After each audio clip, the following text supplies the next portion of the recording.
Fam, you wouldn't show up to your game unprepared, so why you still wilding out down there? That's why I had to collab with Manscaped.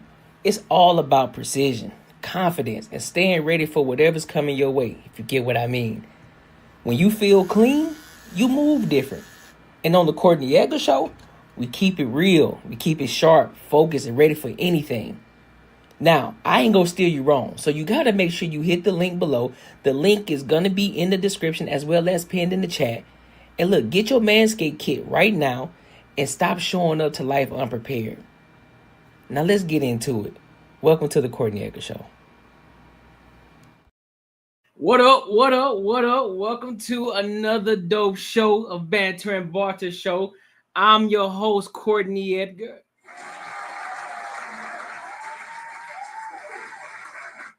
I guess everybody decided to take a day off today. You know what I'm saying? No, I'm just fucking with you. I can't hear you, bro. Nah, I think you might miss that, bro. And then Jay being a little later, Rob being a little later. No, you Gucci. you at first it was working. I could hear you perfectly fine. Whatever you did, you probably got to take it back to that. But you can hear me though, right? Okay. But while Marcus gets set up over there, man, look, make sure you like, comment, and subscribe for the algorithm, and make sure you hit the bell notification. We got to run the numbers up on the Banter and Barter Show. Y'all got to help us get to 1,000 subscribers over there so we can be fully monetized over there. You know what I'm saying? So we can run that thing up as well, like we do on the Courtnee Edgar Show. All right. Now, make sure you also tap into the Patreon as well. Like I said before, the Patreon is where it's at. Is where we learn, is where we level up, is where we teach each other and learn from different people. And also share this with your family and friends. Share this with your family and friends. If they enjoy the type of entertainment that we like to give, send them our way. All right. You good over there, bro? All right. That boy over there struggle streaming. You hear me? But what I'm gonna do, I'm gonna go ahead and keep the show going, and when he gets back, and then we'll just kind of dive into it. So, let me pull up right here. So I came across this video the other day. And there's a lot of women, really out here thinking that they just it. And I'm guessing it's a man fatigue. It's a man fatigue thing. They think that their world is their world, and every man should revolve around it. Chefing on mute type crazy. And these women figure as if they have their life, and so if any man wants to come into it, they have to be adding some sort of value. So I'm gonna play the video, and then we'll give our thoughts on it. All right. So make sure you like, comment, subscribe. Let's rock out. Me and I should just give them a chance. I genuinely ask them, what are you going to give me that I already don't give myself? I have an extensive routine, okay? I wake up at 4:30, I read for an hour, then I go to the gym for an hour. Then I get ready to go to my full-time job. While I'm getting ready, I make myself breakfast. Then I pack my lunch, which I have already meal prepped for myself for the full week. I go to work, I come home from work. I come home, I go to the gym for another hour or two. Then I come back up to my apartment that I pay rent for, and I clean, I cook, anything else. And then if I have any time before my 9:30 p.m. bedtime, I do another one of my many hobbies that I have: color, read, crochet, puzzle, who knows. What are you going to give me that I already don't give myself? I want something, I buy it. I pay for all my own bills. I cook for myself. I clean for myself. What are you going to give me that I already don't give myself? Because my time is fully.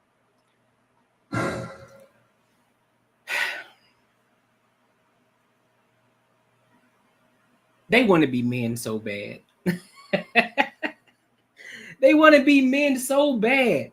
Where have we gone? What has the world come to these days? Now all of a sudden you think that just because, ma'am, you have a job, because you're adulting, you're doing things that you're doing your hobbies, because you wake up early in the morning to go to work, because you work out. Cool. Okay, so let me ask you a question, ma'am.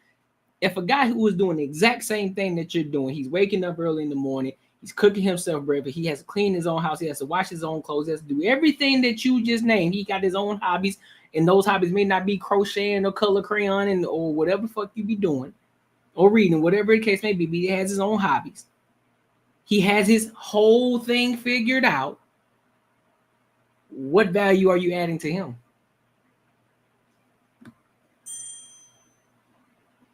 What value are you adding? Because mind you, let me get this clear, and let me get some real understanding here. Cool.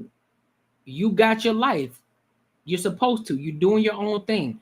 You're supposed to. You're not supposed to be sitting around twiddling your thumb. You're supposed to be getting to it, focusing on yourself, building yourself up. Whatever it is that keeps your mind sharp and focused in order for you to continue to keep progressing in life.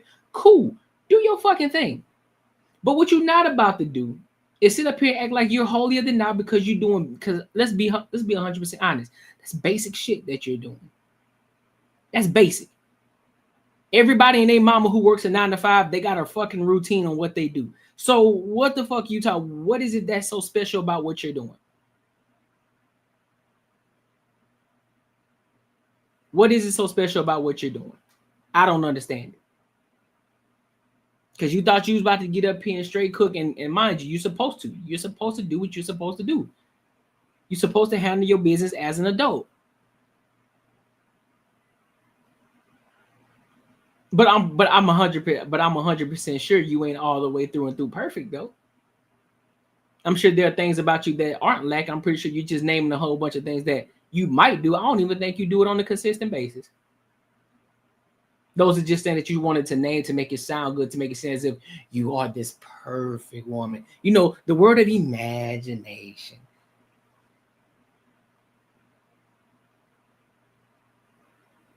And the more videos that I see like this, the more that I'm like, you know what?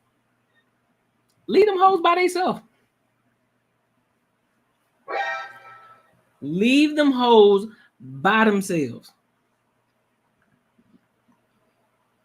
Because the problem with me and the situation that I have and the thought process that I have, you think that you just are the best thing since sliced bread. Most of y'all y'all call men narcissists, y'all call men ego driven, y'all call men all of these different names, but it be y'all motherfucking ass, man.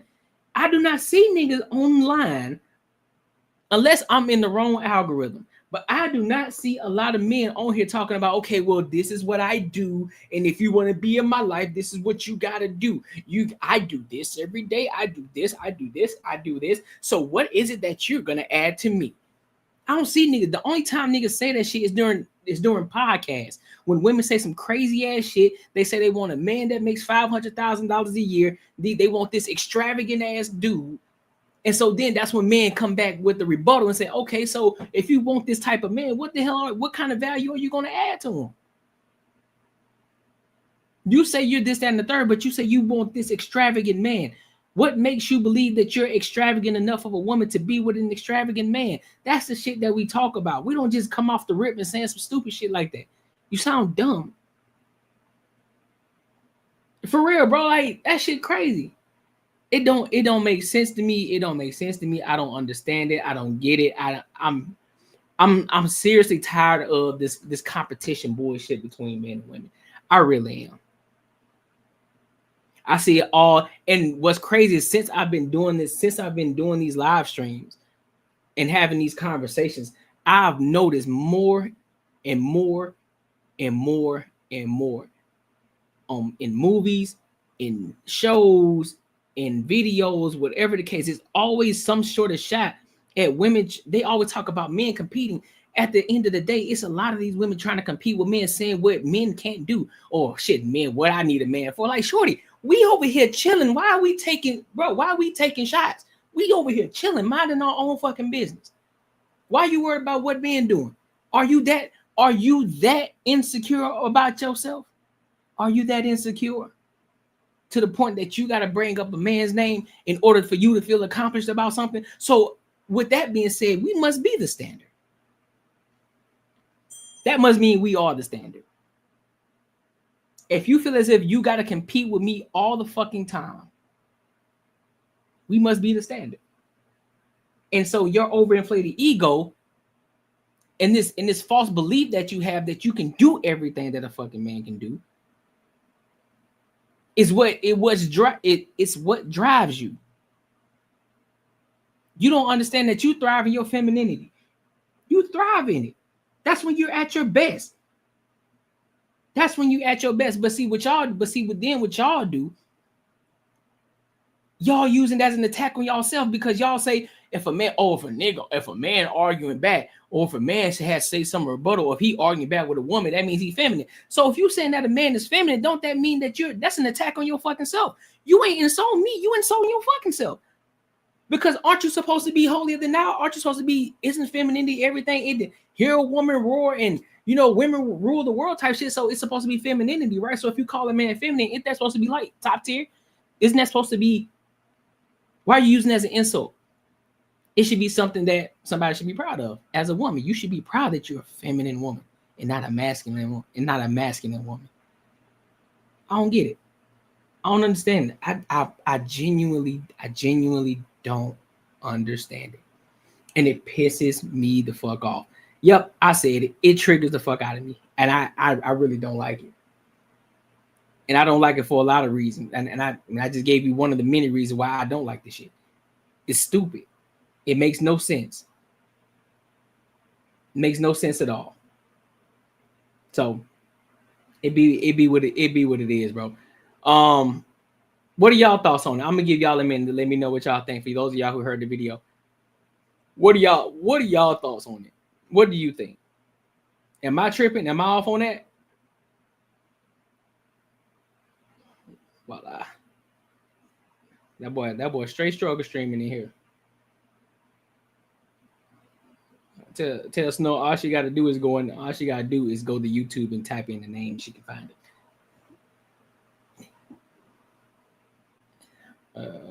Let's see, wrong one.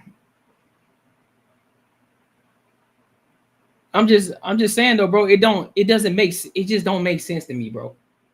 I don't understand. Like, what is this competition? Yeah, I got you, bro. I'm just trying to figure out what's this competition between women and men. I don't understand it. Why do you feel as if you need to be in competition with us? You don't.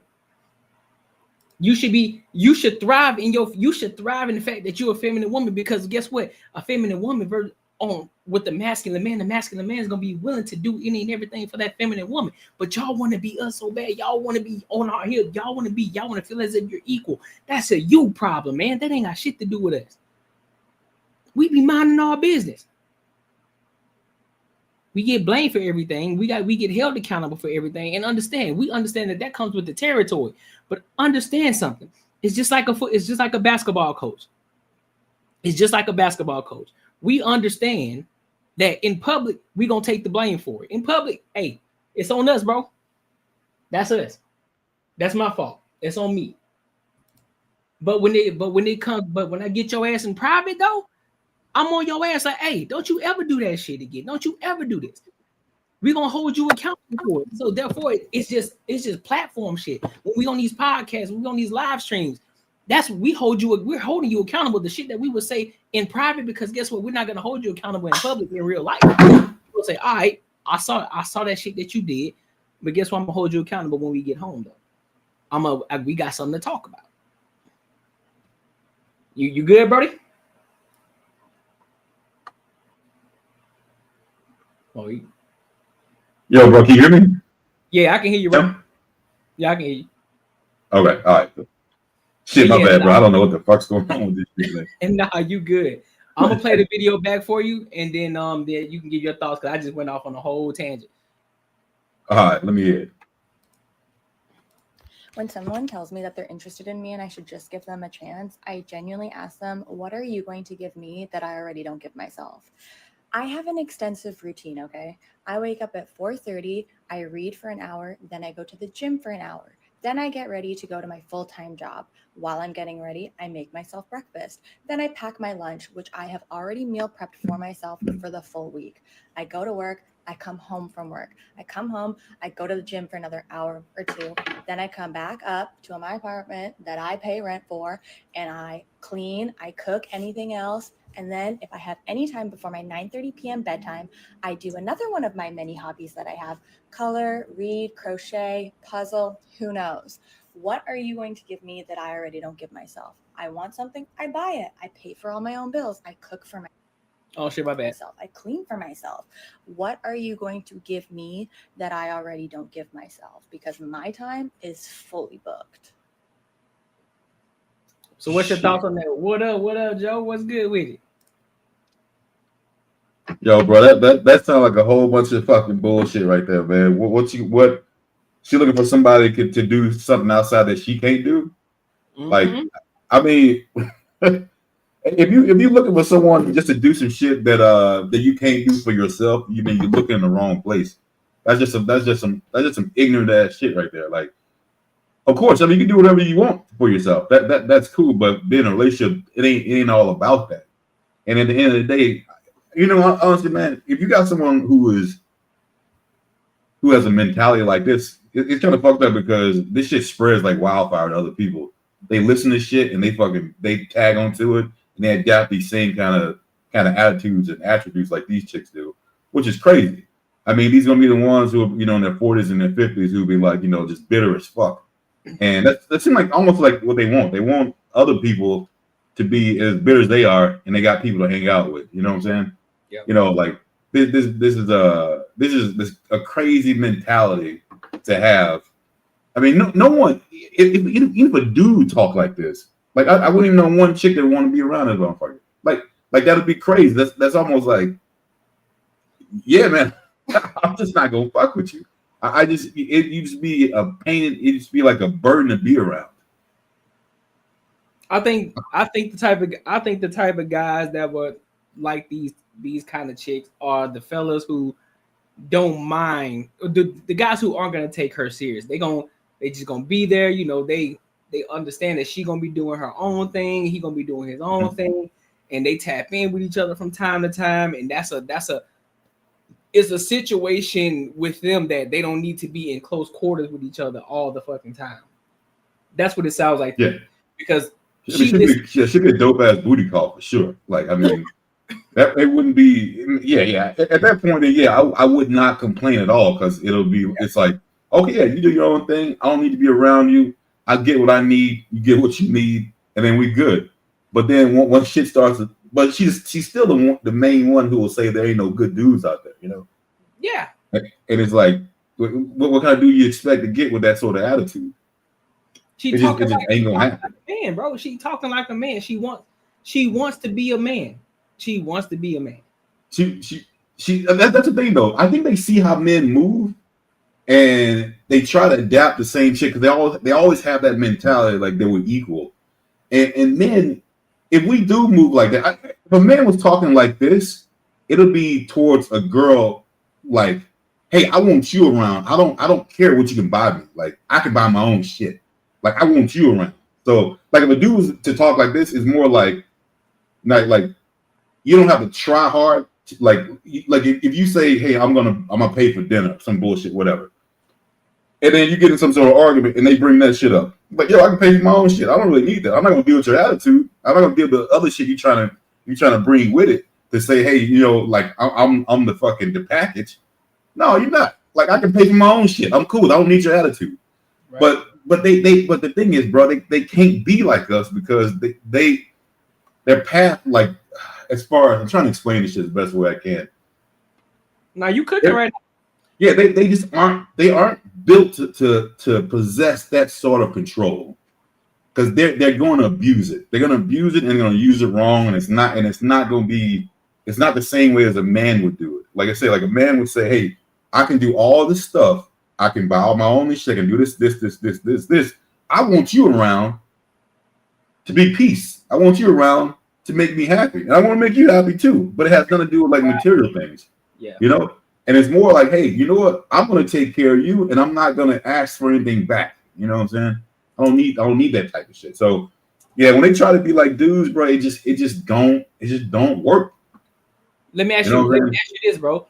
out of all the movies that you have watched, just if you could, off your fingers, do you anytime recall in any type of movie where there's a woman doing something and a man doing something, some sort of way it's a shot taken at the man, like, oh, not only this is a women's job, or women can do this, or it's some sort of type of competition versus a man. Oh yeah, like one of that old school movie, Mr. Mom. Like it was more like, yo, she went to work corporate American, and he got laid off from his job, and he was at home doing like, you know, the wife duties and shit.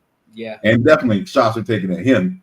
But but you don't see it just ain't the same. You know what I mean? It just isn't the same at all. Even with just in an authority position, like, you know, I know you can name some of your female bosses you had before, and just think about it. Like in some situations, if it comes down to something, and then there's like a decision that needs to be made, or a way you can do something faster. Yeah. And if that person brings something up, you're like, oh, you know, hey, I think this will be better. Right. It is more like they don't even look if what the shit you said made any sense. It's more like, I told you to do this, and this is what you need to do. Yep. So then it starts going more towards like the someone trying to be in it, like over authority. So now it's not even what makes sense anymore. It's like, I told you to do this shit, you need to fucking do it. So that's why I think that, like, even look with that sort of example right there, when women try to be men, they don't even look for the best, whatever situation is. They're not looking for the best. They're looking for, I just told you to fucking do it, and you need to do it. Yeah. Like with most men, if it's something that makes sense, oh, you know what? Hey, that's a good idea. Let's go with that. Right. Cool. And if for some reason they don't, they will be the first one to apologize to you. A man apologize to you. Say, you know what? I fucked up. You know what? I ain't gonna do that shit again. Yeah. And it usually goes by that. A girl will fucking go. She'll take that sword. She'll down that sword player. Don't mind if it's wrong or right, bro. She'll down that motherfucker. Like, no apology. It's gonna be some excuse. The reason that didn't work. Yep. That was out of her control, based on somebody else, and that's just what you're gonna get. But yeah, like this chick right here, bro, would be a. I don't know, man. But I'm trying to think too, bro. Like when I was in my 20s. Back in the day, when I used to take, you know, certain shit from girls just based on the way they look. Yeah, bro. I probably would have followed a line with it. But that's why, you know, man, you can't. I would say all men, bro, you can't get in a relationship unless you know yourself, unless you're in that spot to where you are. You just that dude, man. You can't be like needing anything or just not secure about yourself, because it is not going to work well, bro. Especially with chicks like this, she'll eat you up. I think she a facade, bro. I'm gonna be honest with you. I think she a facade. I think what it is that it's all this shit sound good on TikTok and on X, and all that shit sound good, great for views, great for rage baiting, all of that shit. But in real life, I don't think she rocking like that. I don't think she like that, because as soon as she get the right dude, she'll fall in line. Oh yeah, if she gets the right dude, but that's the thing though. Will the right dude even stick around?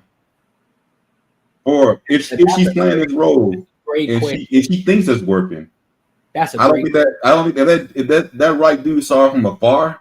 I don't think he's gonna approach this chick. He probably would. He probably would until she opens her mouth. Yeah, exactly. Once he hears the talk, unless, again, like you said, unless he just wants to smash, which most dudes do. Yeah. Then it will go to that level, but it won't go nowhere farther than that. Yeah, I agree. And that'll be it. Because what it sounds like to me is that just from and again, this is not me going to the point where we talking about everything that she didn't say. I'm just gonna talk about strictly off the points that she said, right? Based off of what she said, I think that she would want the type of dude that's gonna be a yes man. It's all right, baby, whatever you got, I'll adjust my life to you. If you gotta move, I'm gonna move with you. Mhm. It's not. He gonna be on her program and she's not gonna be on his program. And if that shit happens, she'll probably weaponize something that he likes about her, or weaponize the box or whatever. And then guess what? He gonna fall right back in line just because, just for the fact of that. But look at my girl, she's gorgeous. Shit, there's many more of them. Don't mean shit. But I think she'll soon out to dump him though. I think she'll figure out a way to cut him loose into where he ain't where like she move on to somebody else. Might move on to another simp, but I don't think that sort of dynamic works with women very well, bro. That's why it's so hard for girls to grasp the concept of a dude taking care of them, because they can only think of how like they move, and they know it's no way in hell that they would take care of a dude if she thought he was slacking in any kind of way. He might not be slacking, but she might think he is. She might think, look, yo, like all of your people around you are doing way better. You, even if this motherfucker, even just say he's a millionaire, but all his other friends, you know, they're worth like 10, 12 million. They worth more than him, but he's still good. She'll still, in her mind, say, you know what? All these people around you are doing way better. Like, why aren't you doing better? She'll find a way. Yeah, because 9 times out of 10, she's probably hypergamous. That's one, and so therefore, it's always the next best thing. Like, okay, you make $1 million. Now I've dated a man that made 1 million, so now I need you to make 3 million. I need you to make 5 million, right? Yeah. Cool. And I hear you that's good in theory, right? But at the end of the day, a lot of y'all ain't even worth that shit.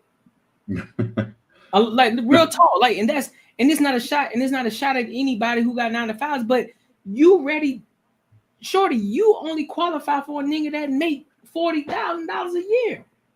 You ain't special like you're not special like you think you are. You think just because you work out, okay, how many other niggas don't work? How many other niggas do work out? You think because you crochet and you color crayon, who gives a fuck? Don't nobody, that ain't helping nothing in the world.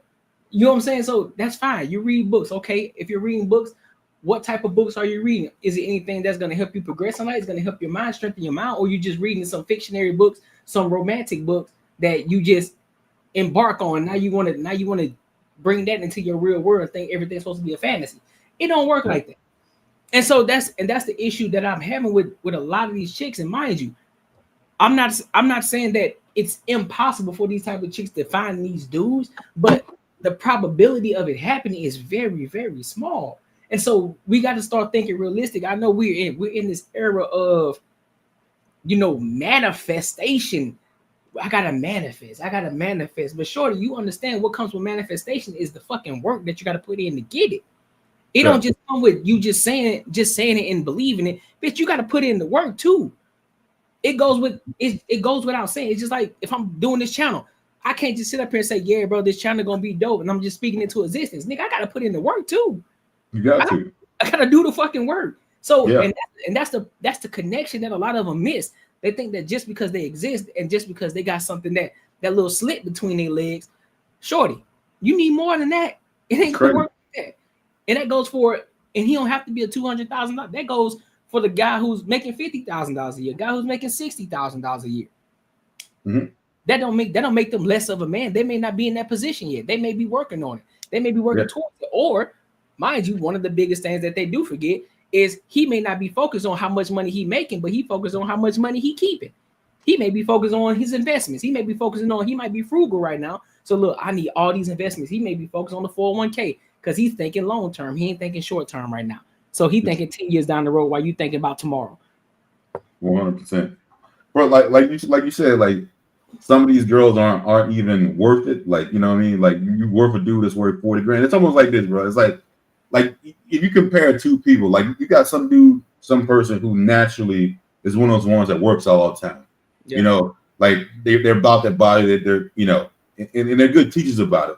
But then you get someone who had gastric bypass, and then after they got down by 200 pounds, then they start hitting the gym. And them motherfuckers got so much to tell you about how to be fit and how to do this shit and all this other stuff. Like they didn't bust their ass to do the whole thing. Even though they got surgery to lose most of that weight, which is good. You're moving to the right step. But it's just that the attitude and mentality especially if they see someone who else may be overweight, they feel like they're so much better than that motherfucker, right? And it's like, yo, but you got other dude over here who's used to it. That's what they rolling with. Ain't nothing like it. Two different personalities. Yep. A lot of these chicks who ain't worth it, they got that attitude like they've done all the work. They high class and all shit, and they ain't nothing. You know what I'm saying? Like, but then you got someone who's humble and is naturally, you know, that person. You're gonna 100% go to that person versus the other shit. That's what a raw. What I know you heard the video from the from your phone and shit. You know, so what's your thoughts on it? Shorty bugging. God damn, bro. Well, she sat up here and named a whole bunch of single shit. Speaking on relationships, I don't give a fuck that you know how to knit and you read a book and whatever.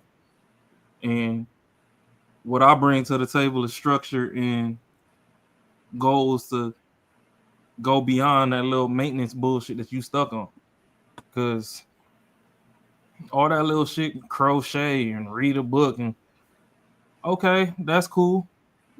But if you get in a relationship and it's time to have some kids, do you know how to maintain your stress levels while dealing with stuff in real time? If I give you a task, do you know how to execute that task better than that bullshit you doing at work for your boss? Because unless your goal is to work forever, you shouldn't even be worried about that stupid ass day job. Okay. So all the stuff that she's saying, I mean, sound like a premium side piece to me. She got that kind of hair I like to pull on. So hey, I ain't mad at it.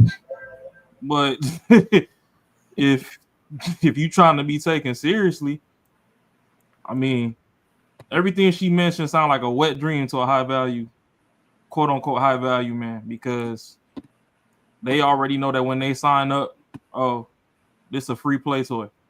Yeah. You ain't doing nothing better.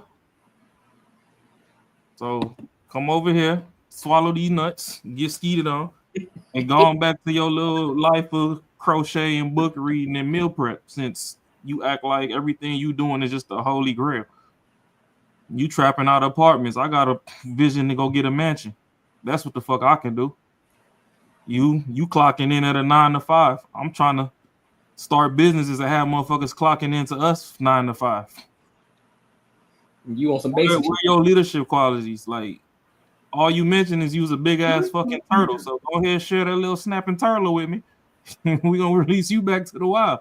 Because you ain't really got nothing of substance that you necessarily mention. I mean, cooking, that's life standard, basic survival. I mean, if you ain't cooking, you're gonna be eating out. Facts. You kind of look half-ass fit. At least you slim trim, so you know you doing something half decent. Crocheting, okay. I mean, you could teach a class and teach some other people how to do it. Not everybody can crochet, but that's time consuming within itself.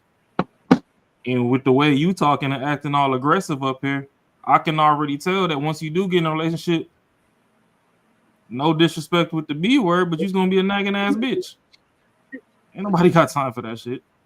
So enjoy that single life you got and pay all your bills by yourself. Somebody gonna take you to 50 floor hibachi, bust it down, and you know we're gonna release the Pokemon by Monday. Catch them on Friday, release by Monday. It is what it is. He said catch the Pokemon. Oh shit! He said catch the Pokemon. All right, man, catch and release, man, because Catch and release. Ain't nobody got time for that bullshit. That's facts. That's facts. And so yeah, I want to. I'm not gonna end it right here. I'm gonna add another video. I'm gonna bring another video up that's similar to this, and she's speaking the same type of shit, but just in a different way. So I'm gonna bring that too. So it's all in the same thing. So let me bring this one up real quick because this one is a shorter video though. So let me bring it up. But I ain't gonna hold you. Y'all gotta be ready for this one though. Y'all got this. Y'all get ready for this. You looking? You finna find out. This might sound harsh, but I would never take advice from somebody who is overweight. Because if your body clearly shows you make poor decisions, baby, you ain't got no business speaking into my life. I don't date men who aren't physically fit. Because if you would neglect yourself, you will also neglect me. And we ain't doing that. Call it what you want, but I do not believe a woman who is out of shape deserves to be in a relationship.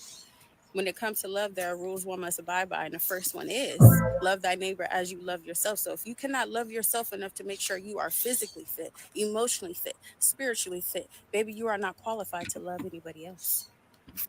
Ooh, she what y'all think? Bro, hey man, this is exactly what I was talking about. I bet this bitch used to be fat about about about a year ago. She wearing that tight shit on. I bet she got it together. But just that attitude, bro. I'm telling you, I bet she used to be fat probably about 2 years ago. And now she's telling everybody else they ain't shit. Hey, man, at the end of the day though, like some shit she talking about got some truth to it. Like I say, like, hey yo, if you like I said the same shit on myself. If I'm out of shape, bro, like I can't expect for me to be pulling some chick who's like, in like either a gym rat or just in real good shape. You know what I'm saying? Like that's just not realistic. It could happen. Believe me, I know it can happen, but it's not something that I would like, think that that's like out of the norm. But yeah, this attitude right here, bro, this is crazy. I'm telling you, bro. I want to look this up and see if this bitch used to be fat about 2 years ago. So you think she was overweight a couple of years ago? I think she was overweight a couple of years ago. Now she playing this, like, she got her shit down. She she obviously doing the right thing. So now she kind of like got the attitude of like, anybody else who is fat or out of shape, fucking losers, and they shouldn't be talking to her. But like I said, there's some truth to it. But I mean, you can't be no asshole about it. I guess, I don't think you should come out and say some shit like that. You know what I mean? Yeah. But yeah, I just think it's shit ass attitude though. I'm pulling from two sides on this, man, because I get the point to where like you can't think you deserve something that someone was working hard to do and they want the same thing out of their partner. I 100% get that shit. Right. Like that should be that's right. That's okay. But the way she coming off is like, yo, like fuck all y'all. I'm way too good for y'all. I think to be 100% honest and fair, again, just like I said with the last chick, that shit sound good. It sounds good. You feel good about yourself. You got a good workout. And hell, I do that shit from time to time. I be feeling good that day. You know what I'm saying? I'm like, ooh, nigga, I got a good workout in. So I'm gonna post some shit because I'm feeling good. I feel like I got something to say today. You feel me? And so I think this is the same thing. She had a phenomenal ass workout, or she saw herself in the mirror today. She's like, damn, I'm looking good as fuck today. Let me go talk to these niggas real quick on TikTok right fast. You know what? I ain't doing this for you because it like all the extra. It sounds good. It sounds good. But does it hold any weight in real life outside of the camera when the cameras are closed off? When there ain't no cameras, ain't nobody else around, is that shit holding out? When you talk about the physical, it looked like it's holding weight. You feel me? Now I can also agree with you as well that she may have went under the knife. We don't know, but it wouldn't be far fetched because that's what a lot of chicks are doing today. Yeah, a lot of them are going under the knife. So I wouldn't sit here and say, nah, I don't believe that because I mean, you don't know. Was she posted on TikTok or? No, this is a TikTok video for sure. Yeah, I'm about to go do some research. You said about let me see if the TikTok thing pop up. Let me play it again. This might sound harsh, but I would never take advice from somebody who is overweight. Because if your body clearly shows you make poor decisions, baby, you ain't got. Nah, her shit don't pop up. Somebody probably clipped it and then posted on their shit. Yeah, I mean, like we just said, it sounds good. Yeah. But her on the right don't look like the still picture on the left for one. So. That's right. Hey, listen, the lighting was there. If it was bright and sunny, it was right 12 noon on that left one, but on the right, like it's about 4:30 p.m. But on the right, I look like I'm watching opening credits to the Scream movie or not Scream, Saw. I look like Jigsaw. High ass cheekbones and shit. The head damn near round. Yeah. How you go from the slim face over here, but your face damn near round over there, but you don't want nobody that's big. You got that big ass bulldog head, English bulldog head over there. You talking about you don't want nobody big. It's them angles, bro. She hitting them angles. Yeah, that angle, that filter, bro, is not on that right one. Look at the camera position on the camera position. She got that bitch kind of up a little bit, looking down at her. On this one, it's almost kind of slightly lower from her face, so her face look different. So it's all in that angle shit that she got going on. That's something I learned. You know what I'm saying? Turn that angle the fuck off. Yeah, that right one ain't doing it for her.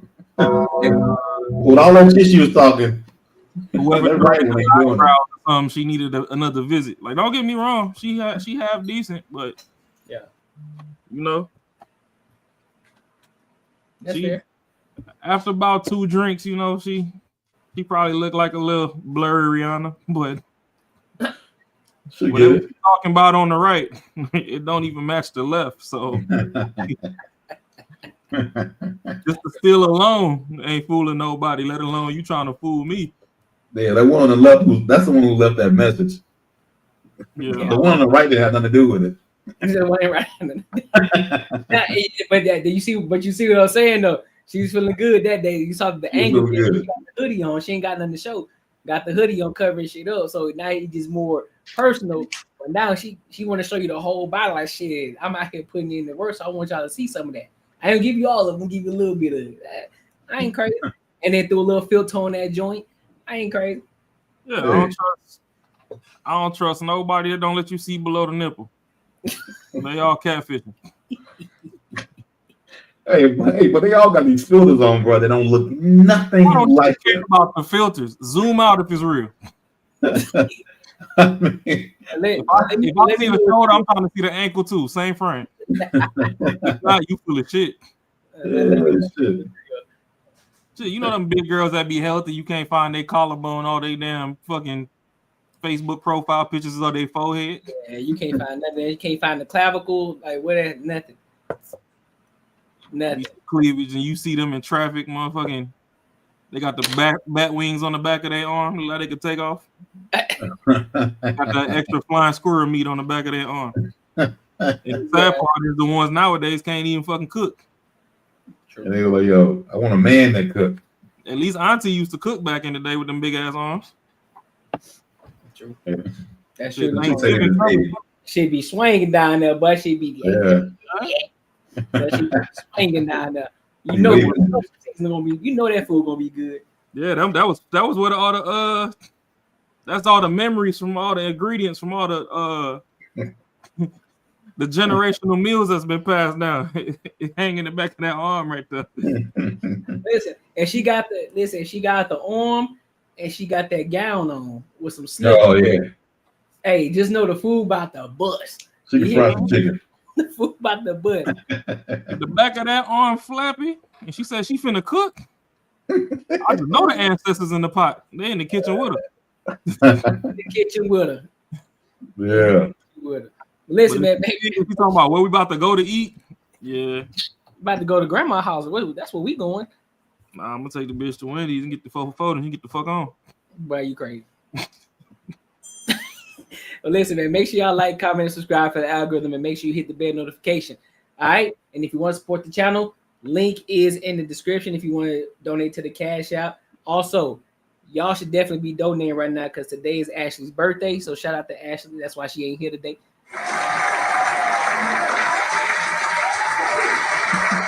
You know what I'm saying? She out there having the time of her life. You know, I guess her friends had a surprise birthday party for her. You know what I'm saying? So pretty dope. Shout out to her. And Macaroni, he over there taking care of business.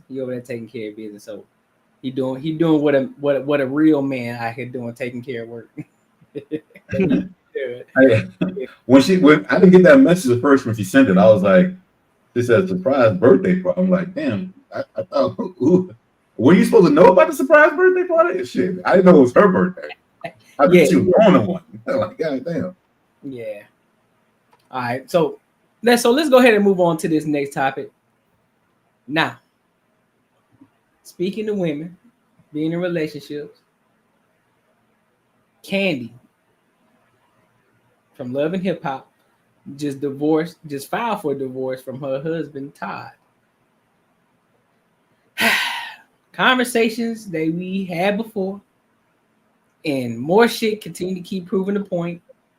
Shout out to Ashley, but you just gotta hold this L. More L's just keep getting hit every time. Every new week, some shit pop up that we talked about previously that proves the point of what we always say.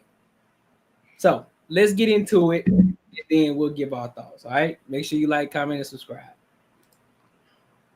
Paula Jones says, Candy, it's good to see you in good spirits with so much going on. I'm sorry about you and Todd. Okay, so yeah. For those who don't really be on the internet, clearly, well, everybody that's been on the internet, I'm sure y'all saw that. I filed for divorce on Friday. And yeah. Right now, it's a pretty crazy time. Back to your comments. Sage says, how are you feeling today? Okay, Sage.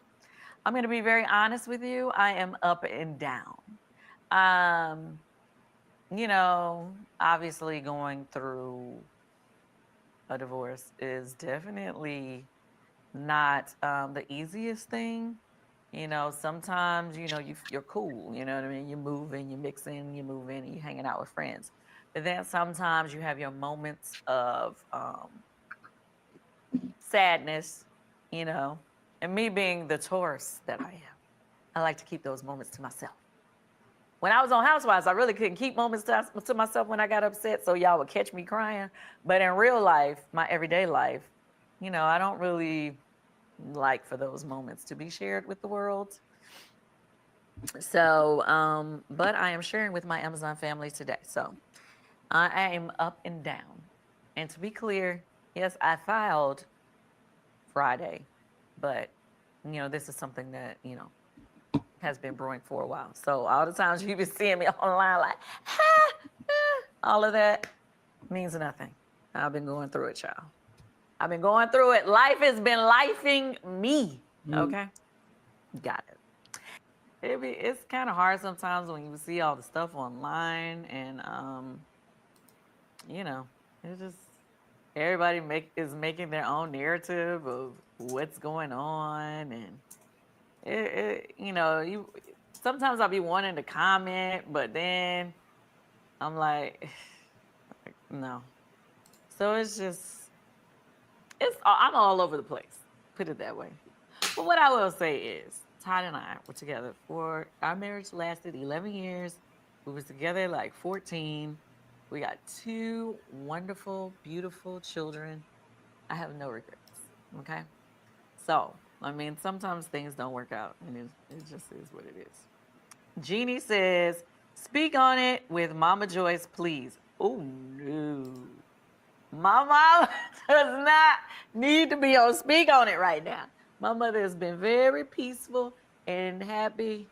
I'm not bringing her to come speak on it because she might speak too much. Teresa says, I was so hoping that it wasn't true. I love you both, Candy and Todd. So is he invited to the gathering? Yes, we are having Thanksgiving this week. Let me just say, no matter what Todd and I are going through, we are parents together. We are co-parenting together. We have beautiful children together. So we are trying to make this transition as smooth as it can possibly be for our kids. That is our main concern. The fuck is this, a QVC show? We are keeping it very friendly. I don't know if you guys saw. Well, I haven't really posted all my pictures from Blaze's birthday party, but we both were at the birthday party. We both was there to support our baby girl, and we are going to continue to keep that same good energy going for our kids. That is our goal. Okay, I hope you understand. All right, so what are y'all thoughts on this whole situation? Yeah, I don't know. I mean, I haven't I haven't really looked too much on that one, on what's going on with her and the dude. But I do remember him then, like when they got married, or like not too far off. I think he was like the younger one. Pretty sure he's younger than her. And when they got together, I want to say she had kids, and then he was the one that rolled in with no kids, and they had those two kids together. Like he was kind of like that young cat that got picked up. That's what I think. That's how it went off. But she ain't really saying too much. So she filed for divorce. I want to know, like, if it was just some bullshit, like just some little stuff like that could have been worked out.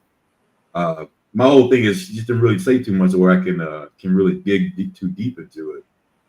But I mean, the way she seems right now, I'm saying I think they probably broke up over some bullshit that could have been worked out, especially in a marriage. I mean, and only thing, do y'all know much about him? I don't know much about Todd. As far as I know, she's the one with the money. So I want to know how that shit don't play out too. I think Todd got some bread too. I do think he got some bread too. But yeah, I mean, just based on what she was saying, I really couldn't get too much off of it. That's because she full of shit. That's probably what it is. I'm sure, because she sounds pretty happy. I mean, no need to be on the outside looking in and shit. If she want to fucking get some Twitter fingers and some comments, we don't bite over here. So you can come on, jump off in this motherfucking comment section. So somebody said in the chat, well, in one of those chats, saying that when the restaurants closed, I knew the divorce was coming. That man was fixated on opening up businesses and doing business together because he knew there was a prenup. So anything they built together and did together would be split evenly, and he'd get a piece of the pie. So a prenup really didn't matter. Candy kept saying he keeps opening restaurants and starting businesses and not finishing it. He was making his exit the whole time and everyone saw it but her. Then he tried to say, you're too busy for me, and every time I want to do something, you're busy. When it came to him wanting to do the movies and stuff, he needed the money and her name to get all it done. He was hella smart, and now he knows he can kick back comfortably and he will be set. Mama Joyce knew he was an opportunist because she knows how she moves. From her opening credit cards in Candy's name and doing Lord knows what else, it was heavy for her to spot an opportunist when it came to her daughter's money. Now his name can come off the life insurance policy and the sole beneficiary with Riley. Oh, her mama divorced him. And the mama said that? Yeah. Man, don't nobody listen to these old hoes. That's wild. That mama was in that ear for sure. No, yeah, so basically they trying to call the man the snake. But why y'all mad? Why y'all mad? Ain't this a shit that a lot of men talk about anyway, that a lot of these women do? Ain't this what y'all mad for? What y'all mad about? Because I'm Gary, you know what? I'm not even gonna do the shoes on the other foot shit. This is what y'all talk about. This is what happens. Now, if this is actually factual and this is what he was doing, then he fucked up on that part. Like that's a fucked up situation. That's something fucked up to do. You feel me? On both ends, right? But also, this also goes to prove the point as well. If you see the red flags, but you were blinded, bitch, that's on you. There wasn't no red. Hold on. I think if he did that, it'd have been out. It would have been already. That should have been big. Let me look something up real quick. Okay. If he's doing all of them businesses, yeah, because I'm pretty sure back like way when that shit first started, I kind of watched it a little bit. Yeah. I don't like to admit that, but yeah, it was her mom and him was bumping heads back then because she was just trying to say he wanted to take all our money because he didn't come. I mean, he was one of those cats that like all these girls boast about having, don't really have anything going on. You know what I'm saying? Good looking dude, in shape and shit like that. Yeah. Her fucking eye candy and shit. Yeah. And yeah, her mom was all rude as fuck, like right in front of this dude's face and shit. Like, you know what I mean? Like saying like, yo, like he just wants you for your money and all that shit. And he's sitting right there. You know what I mean? Like, yeah, it was some wild shit. Nah, that's crazy. That's crazy as hell, bro. Oh man, get this bitch up out of here, man. Fuck out of here. What you found? The mama not married. Oh, of course. Oh, hell no. Okay, so you trying to chase the nigga away so you can get more money out your damn daughter. You's a begging ass bitch. You one of them welfare ass motherfucker. Get the fuck out of here with this stupid shit. You couldn't find happiness. You don't want your daughter to find no happiness. Don't get me wrong. If Buddy opening businesses and fucking off the money, that's one thing. But that's something that him and Candy need to handle. Not you jumping off in the middle of the shit because you want a piece of the pie. Man, nobody worry about these damn. I want to live vicariously through my kids' ass fucking people. That bum bitch the fuck up out of here. Yeah. She dumb for fucking question, dude. Whole time Nicki Minaj over here got her dude running off with the plug on all the damn bread and ain't shit happening over there. Fuck out of here with that shit. Nigga, she didn't elevate it. She up here on Trump's side and everything. Like speaking for Trump, the Republicans. Hey, listen, Nicki said I'm about a bag over here. I ain't got time to be fooling with y'all, man. She gotta be about a bag when old boy taking her credit card and shooting dice with the shit.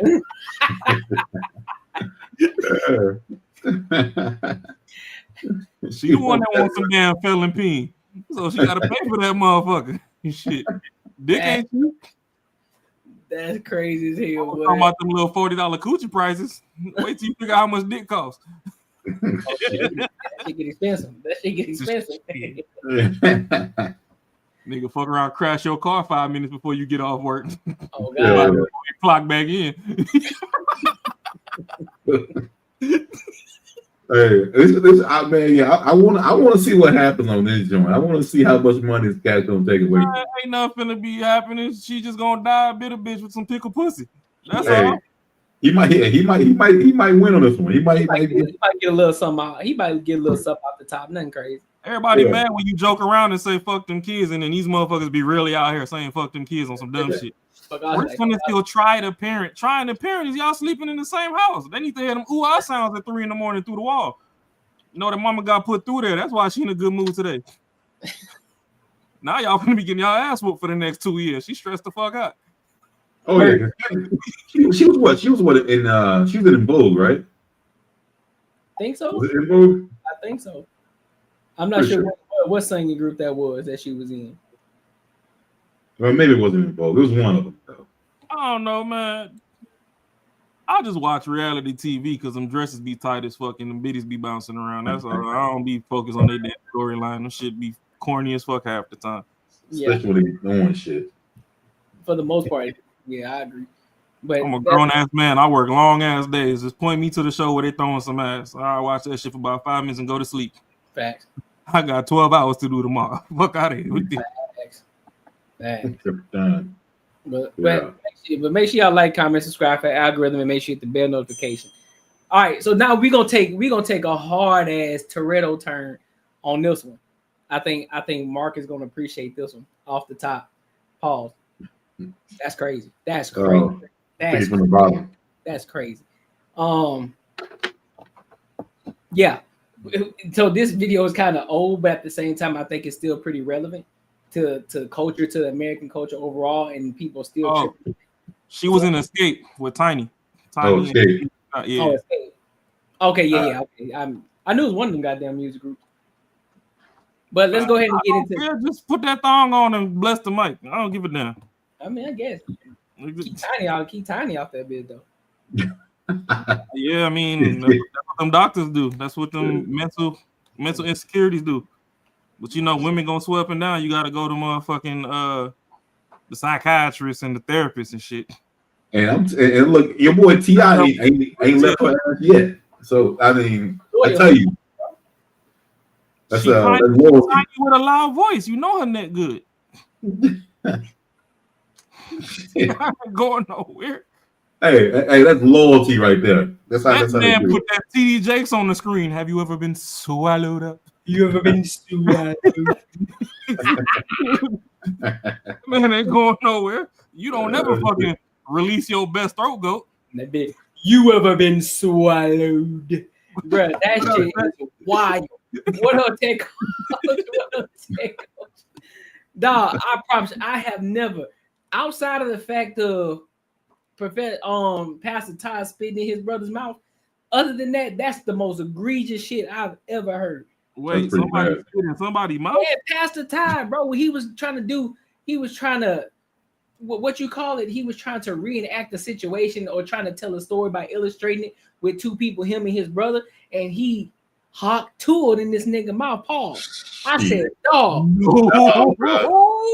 I said, nah, and his brother just took. I said, nah, fam. Ain't no way in hell, bro. Ain't no way in hell.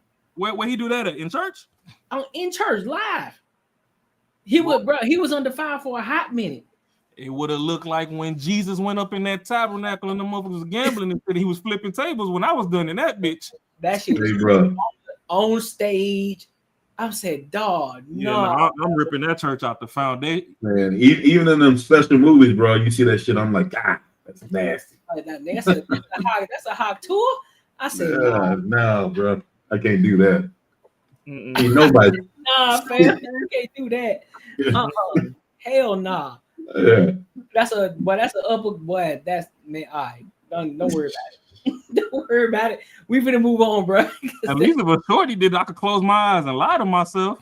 Man, no way. Even that, I'm not taking that shit. Hell no.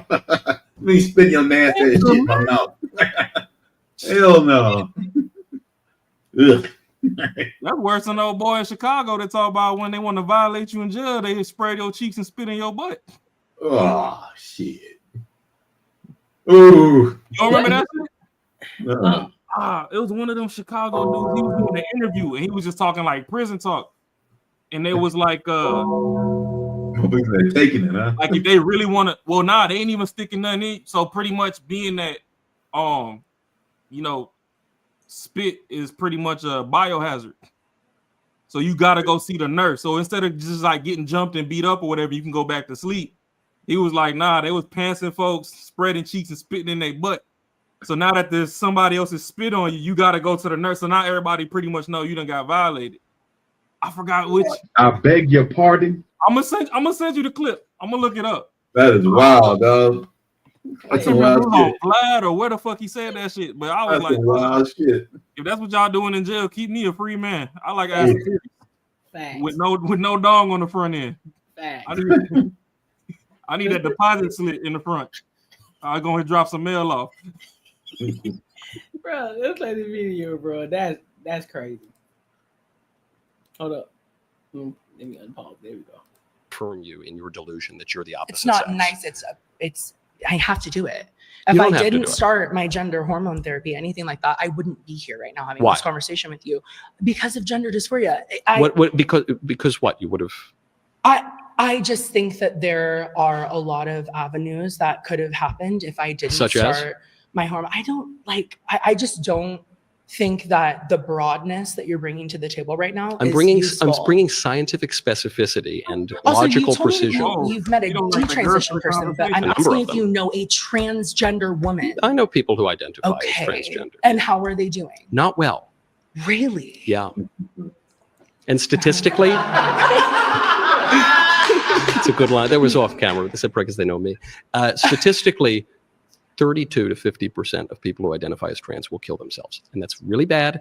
And I think that if there's anything we can do to improve that number, but do we know about like their access that they have to hormone therapy? Do we know about any access to medical care? Yeah, it doesn't. What is it? It doesn't improve. That's what I was trying to tell you about the study. I'm waiting. The suicide rates don't improve after they access all of that supposed care. Where did care. you get that from? I'm very interested. From the American Journal of Psychiatry. There we go. Listen. So, what are y'all thoughts on that situation? That entire situation. You might. The motherfuckers are delusional. Yeah. I mean, shit. That pretty much sums it up. I mean, you think? I don't know, man. Like, why you do this? Hey, bro. Like, I don't know, man. It's She already ain't like the girth of the conversation. Why you do this? It's a big one.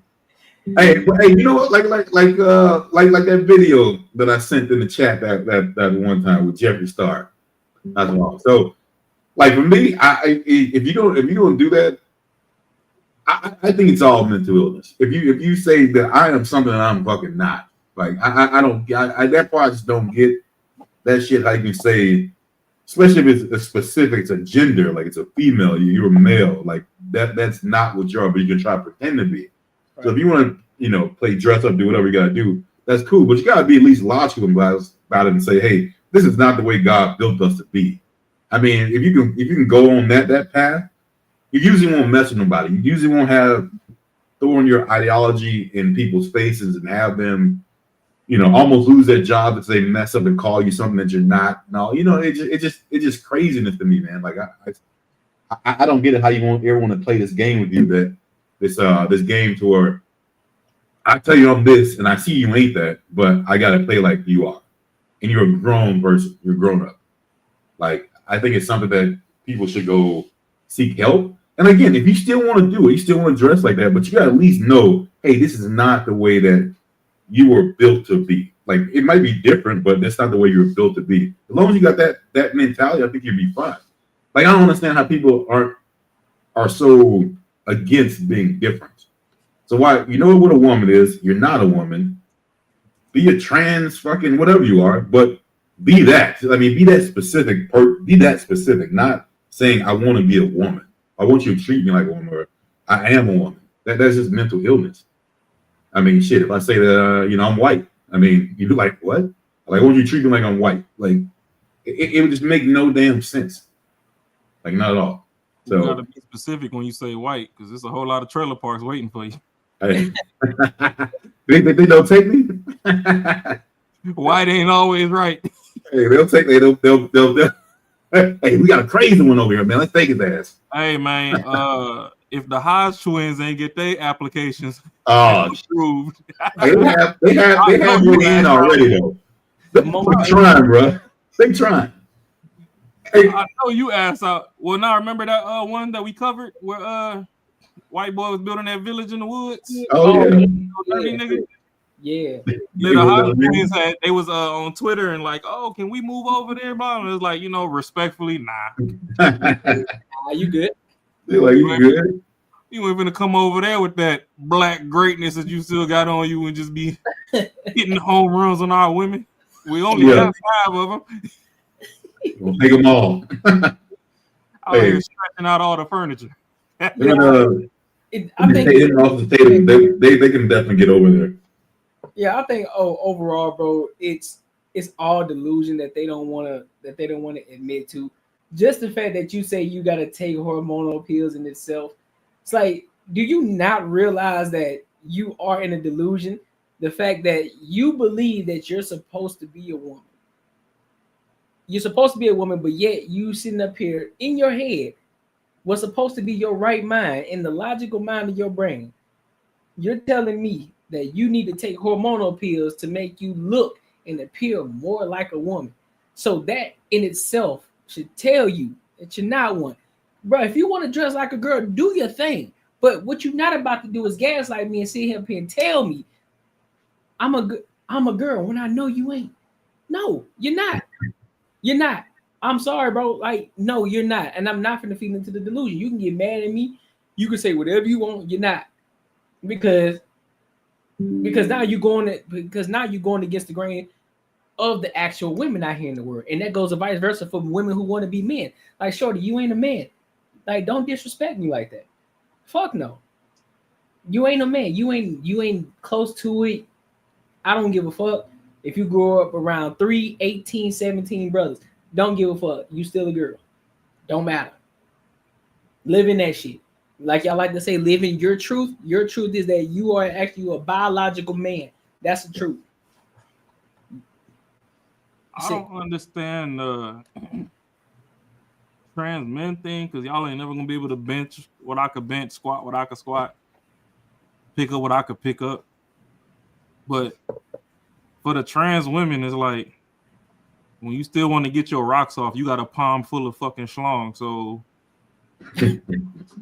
how the fuck, like, if you owe so much a woman, you should never touch that thing ever again. Shove your fingers in your asshole if you want to fucking jack off. Fact. Y'all be out here fucking waxing bats and shit. Like, get the fuck out of here with that dumb shit, man. I just seen fuck bitches like your daddy used to and quit playing with everybody. The damn studs, bro. What's funny? I just saw a post on Instagram of this dude who was posing to be a woman got all of his medals or awards taken away during this this weightlifting contest. And I'm like, bro, do y'all not understand? Like, nigga, if you want to go lift and compete, go compete with the actual men. But you know you can't do that. You know you ain't gonna win, so therefore you gotta go over here with the women, and then now you think you're the top dog over this bitch. Man, y'all niggas. It's all programming. It's slow motion programming. I mean, ain't nobody trying to admit it. I mean, we all watching this Outfire and all that, and then we let RuPaul and them get away with murder, and now these motherfuckers really think that when they look in the mirror, they that. Yep. The difference is a lot of the old heads that was into all these subcultures or whatever, they were at least respectful enough to keep it away from the kids. But nowadays it's like they coming for the kids. They done ran out of booty to stick. Yep. Yeah. They got to get fresh meat somehow. Yep. That's why they in here in the school with all these books and all. Like, I don't know, shit weird. But all I know is one of these days these bitches gonna quit being greedy, and then I can go get about 5, 6 of them since y'all fucking just throwing the bitches away. Y'all want to go playing each other dookie shoot like bitches ain't got one too. Dookie shoot. Nah. I'm just saying, bro. It'll be one thing if women ain't have buttholes, and then you was just curious about some shit that just ain't exist. Then I'll be like, all right, you still mentally deranged, but do what you do. But that same balloon knot that he got, she got. So that's what I'm saying, bro. Like, why you gotta go to the dude, bro? It's a female. She got 3. She got 2 of them. Well, she got 3 of them. She got 3 of them. And before Planned Parenthood, a lot of those women was using that as birth control. They like, I ain't trying to get pregnant. If you want fucking, you can put in the dookie hole, but you can't like shit. That's what the Mormons do. That's what if you trying to do renovations and paint the walls and go out back. That's what they do in Utah. When they still want to maintain their virginity, they like, listen, man, you can't put it. You gotta put it on the backside where it don't shine. Like, yeah, bro. I can't get with y'all on that, man. That hole was off limits. I don't give a fuck. Listen, bro, I would rather do it with the woman than actually have to do it. It can be off limits. That's not what I'm saying. Yeah. But I'm just saying. If at all your curiosity just brought you down a rabbit hole to where you just wanted to see what it felt like, there are literal women that prefer you to stick it there than in the front. Yeah. Go find one of them. They be douching, bro. They be cleaning. They know they be cleaning their shit out. They be making sure it's clean. You can't clean that motherfucker out. They call it a doucher, bro. It's a doucher, bro. They be doing that shit like whatever else. They clean that shit out. What you mean you can't clean out? Them motherfuckers stick a whole water hose in that motherfucker until it's squirted out. They be doing that. They think it's clean. You get that you get that blowback of the exhaust. And you're like, man, that ain't clean, dog. Well, shit. Oh man, no, bro. If you know that's what you want to do, then that bitch background, dog. You're like, hey, if you know that's what you want to do, don't take her to Taco Bell. Keep her off the beans for 24 hours. Don't get her nothing spicy. All that shit away, bro. Nigga, salad, water.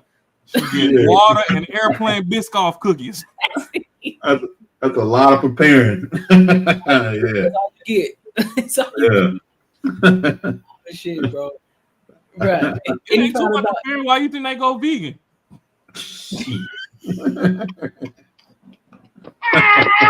There's a running scare. Oh shit. Yeah. No meat. Any final thoughts on this, bro? Nah, I think I had a tap on that one. Pack her up. Pack this up out of here. Like, comment, subscribe for the algorithm. Make sure I hit the bell notification. If you want to support the channel, you can do so through the super chats, or you can send us a cash out through Banter and Barter. Definitely, like I said, y'all gotta do it because it's Ashley's birthday today. We got an excuse, so it's Ashley's birthday, so y'all gotta do it for her on her behalf. So let's go ahead and move on to this next topic. To our favorite person in the world. Oh Lord. You know what I'm saying? I came across I hope it ain't who I think it is, but I'm kind of thinking it is. I know that who I think it is. Little Big Brother. Oh So, man. Let's go ahead and get into this video. Dr. William James was interviewing our favorite person in the world, Jazz. Oh shit. Yeah. It's gonna be a mind fucking fuck right here. Yeah. Not I see bless the cash out. Yeah, for real though. And so now she decided on what he was asking her in regards to what people think about her. And then they went into some different conversations. So I'm gonna go ahead and play it and then we'll give our thoughts. This one is a little bit longer, so I'll try not to play it for too long, but we can stop it in between if y'all got any thoughts or something y'all want to say. Okay, bet. This ain't it. Here we go. Yeah, get that off screen. How would you like a thumb understood if you are misunderstood at all? How would I say I am misunderstood? Yeah. Lunatic. Misunderstood on anything. I mean, I'm always misunderstood. I'm misunderstood in these YouTube streets, you know, because I entered a space. I didn't realize it, but I entered a very a lane that was kind of one-track minded, you know, very manospheric, very patriarchal, very general, very man is here, woman is all the way down here at the bottom of the shoe. You know, like I entered the lane where this was that, and I'm coming in like, no, that's a little toxic. I give a lot of pushback to like narratives that people have believed are normal, and it comes off to them that I am anti-men, you know, that I'm a feminist, that I want to see men fail, that I don't like black men. And that is so far from the truth. But because I am a woman and I'm usually going at or in debates with other men, if I am not performing in a certain way that appeases their ego, I'm going to be misunderstood. And I'm a little animated. I'm not super quiet. I curse a little bit. You know, I'm sassy. All of those things are traits that a lot of men think aren't feminine. And when you're not meeting expectations of others, it's going to make people uncomfortable and it's going to make people misunderstand you. I've never once, and you guys can prove me wrong, I've never once got on this internet and disparaged black men. Ever. Never. I am so for, but I have nephews, I have a brother, I have uncles, I have a father. You know, I'm so for the betterment of our black men, especially because I believe in them so much. But where it gets tangled up is when we're having discussions about black men or relationships, and they are trying to absolve accountability from, you know, not so great behaviors of men.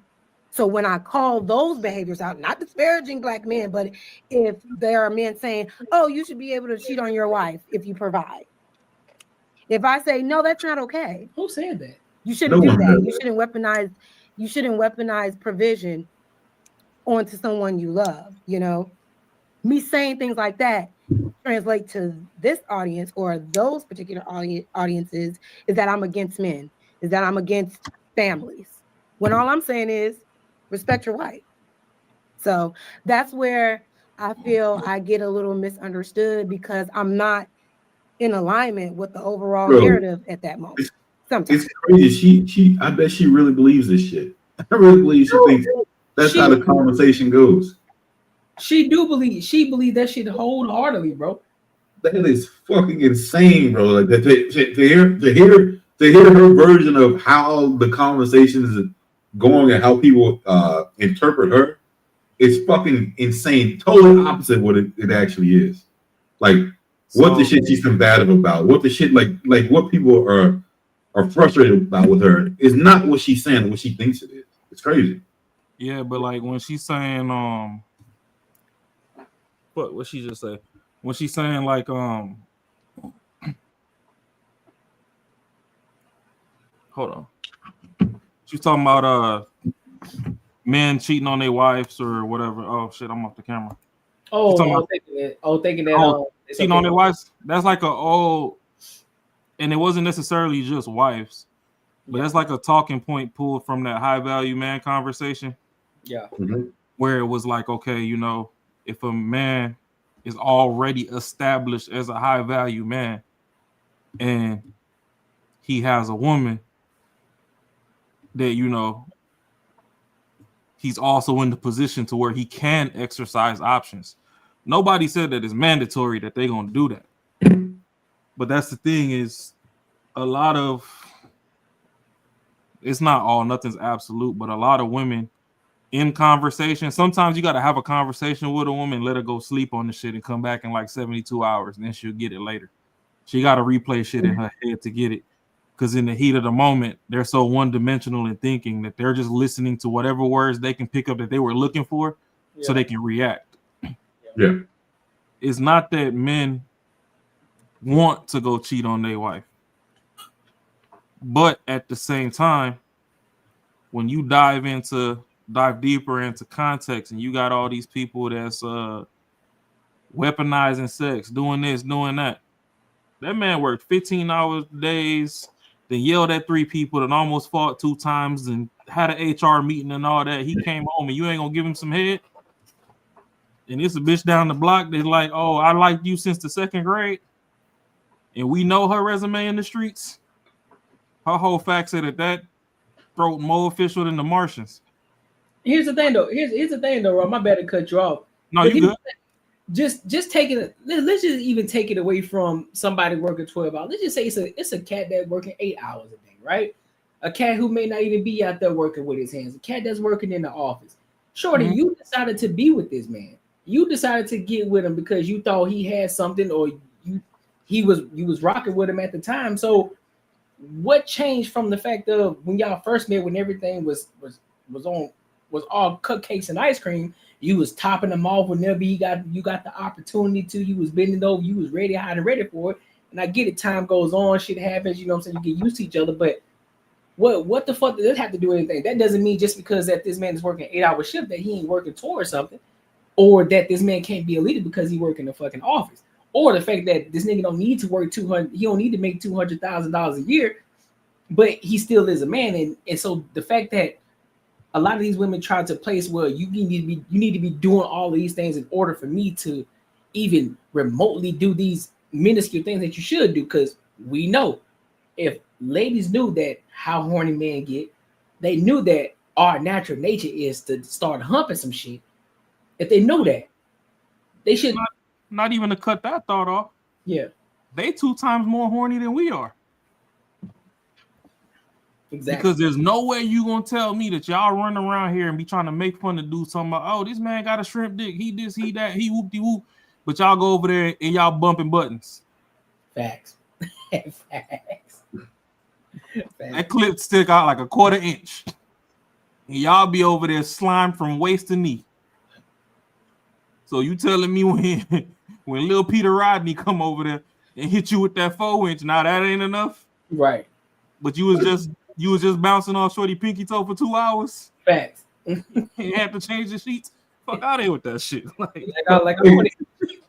But every conversation that they've had about a dude who's in the position that he can have, let's say, multiple women, it was more like, yo, like you get a dude who's already that dude, like he make that money, you know, he's like charismatic, he's got everything, he's got options to do that. But the thing was more like he's gonna come to you and be like, that's off the bat, like you gotta know that's what it is. Like if I decide that I'm gonna go get somebody else, that's what I'm gonna do on the side. It was more like it wasn't y'all been together for a long time and then you chill out for a bit and he goes and cheat on you. It wasn't even like that. It was like you get a dude who's already built up, he's making money, he's doing all that shit, he's got those options, and he's not gonna really fuck with nobody else unless they, you don't gotta be cool with it, but that's what's gonna happen. I mean, shit, that's what might happen. It's you know, you just expect that. That's like something you can expect to happen. Not all dudes are gonna do it, But it's like, yo, bro, this dude just bust his ass and did all this shit. So the type of lifestyle he's going to live is, I want to have multiple options.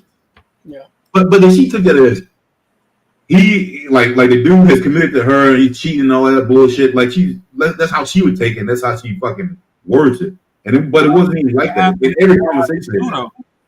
What's that? But it happens too, because you got to remember, Pawpaw and them, once they start dying, you got 2-3 other families that jump out the woodworks.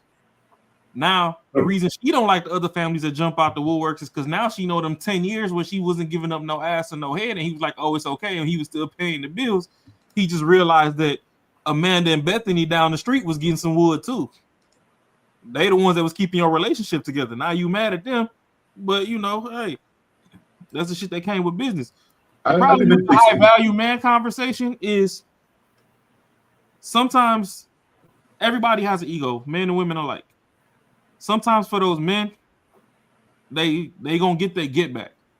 So for every bitch that called him a broke ass nigga, when he up, 5 bitches gotta pay for that.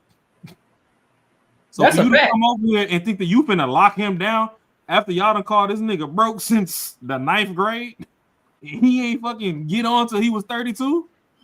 Nah, that whole zip code gotta pay. So now when you done double back and you got 2 kids and all, oh yeah, I'm gonna still give you some attention. Oh, you want that hibachi? Come on, let's go get it. Then I'm gonna wear you out. I'm gonna damn near put that damn uterus in the hospital, and you ain't never gonna hear from me again. Facts. Because when I was broke and really liked you, you fucking played in my face.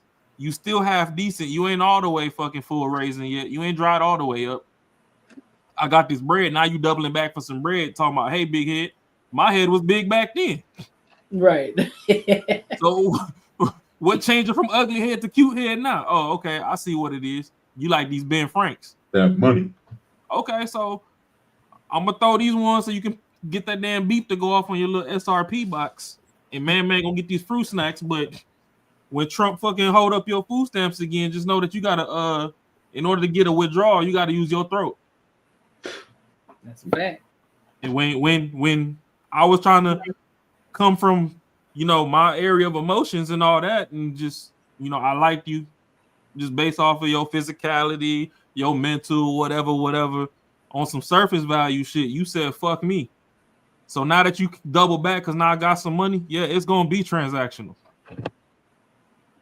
You want these ones? Bark like you want it. Bark like a dog. Exactly how he had it. Yeah. That's facts. But that's on them. that's y'all problem. Here's a goodie to follow that up. Kevin Samuels. Oh Lord. Did you agree with him? Was he right or wrong? If he was wrong about something, what do you say that he was wrong about? And the things he was right about was something that you agree with him about? Before I answer, am I allowed to ask you questions too? Of course. Okay. So can I ask you a question first? Sure. What do you think as a man who I'm assuming listen to Kevin Samuels, is there anything that you feel that he said was wrong? And if so, what? In terms of dating, in terms of like what he spoke about, just anything in general. Like, was there anything where you're like, nah, bro, like that ain't the way. That's wrong information. Maybe you shouldn't have talked to them like that. Like, was there anything that made you feel Sure, he told like you he can explain that or, you know, do something better than what he did? Anything that put a bad taste in your mouth? Specifically from the dating, because before he was talking about some other topics, and there were times where he spoke about other topics. Specifically, what I seen from him with the dating, and the relationships, and more specifically, what he got popular for when he was talking to the females, because he spoke to the men first, and that wasn't as popular. Right. When he spoke to the females, and then he also had the smoke sessions. I don't know if you remember the smoke sessions that he would have. Like where he would say, call up for, you know, if you want to smoke. Oh, a lot of people have adopted that. I see a lot of content creators doing smoke shows. Okay, that's yeah. He was giving people the chance to call in and say like, "Yo, what am I wrong about?" And okay, you know, what do you disagree with it? So what I saw from those, and what I saw with the woman calling in on a, you know, a nightly basis, there's nothing that I could point to and say like I disagree with that.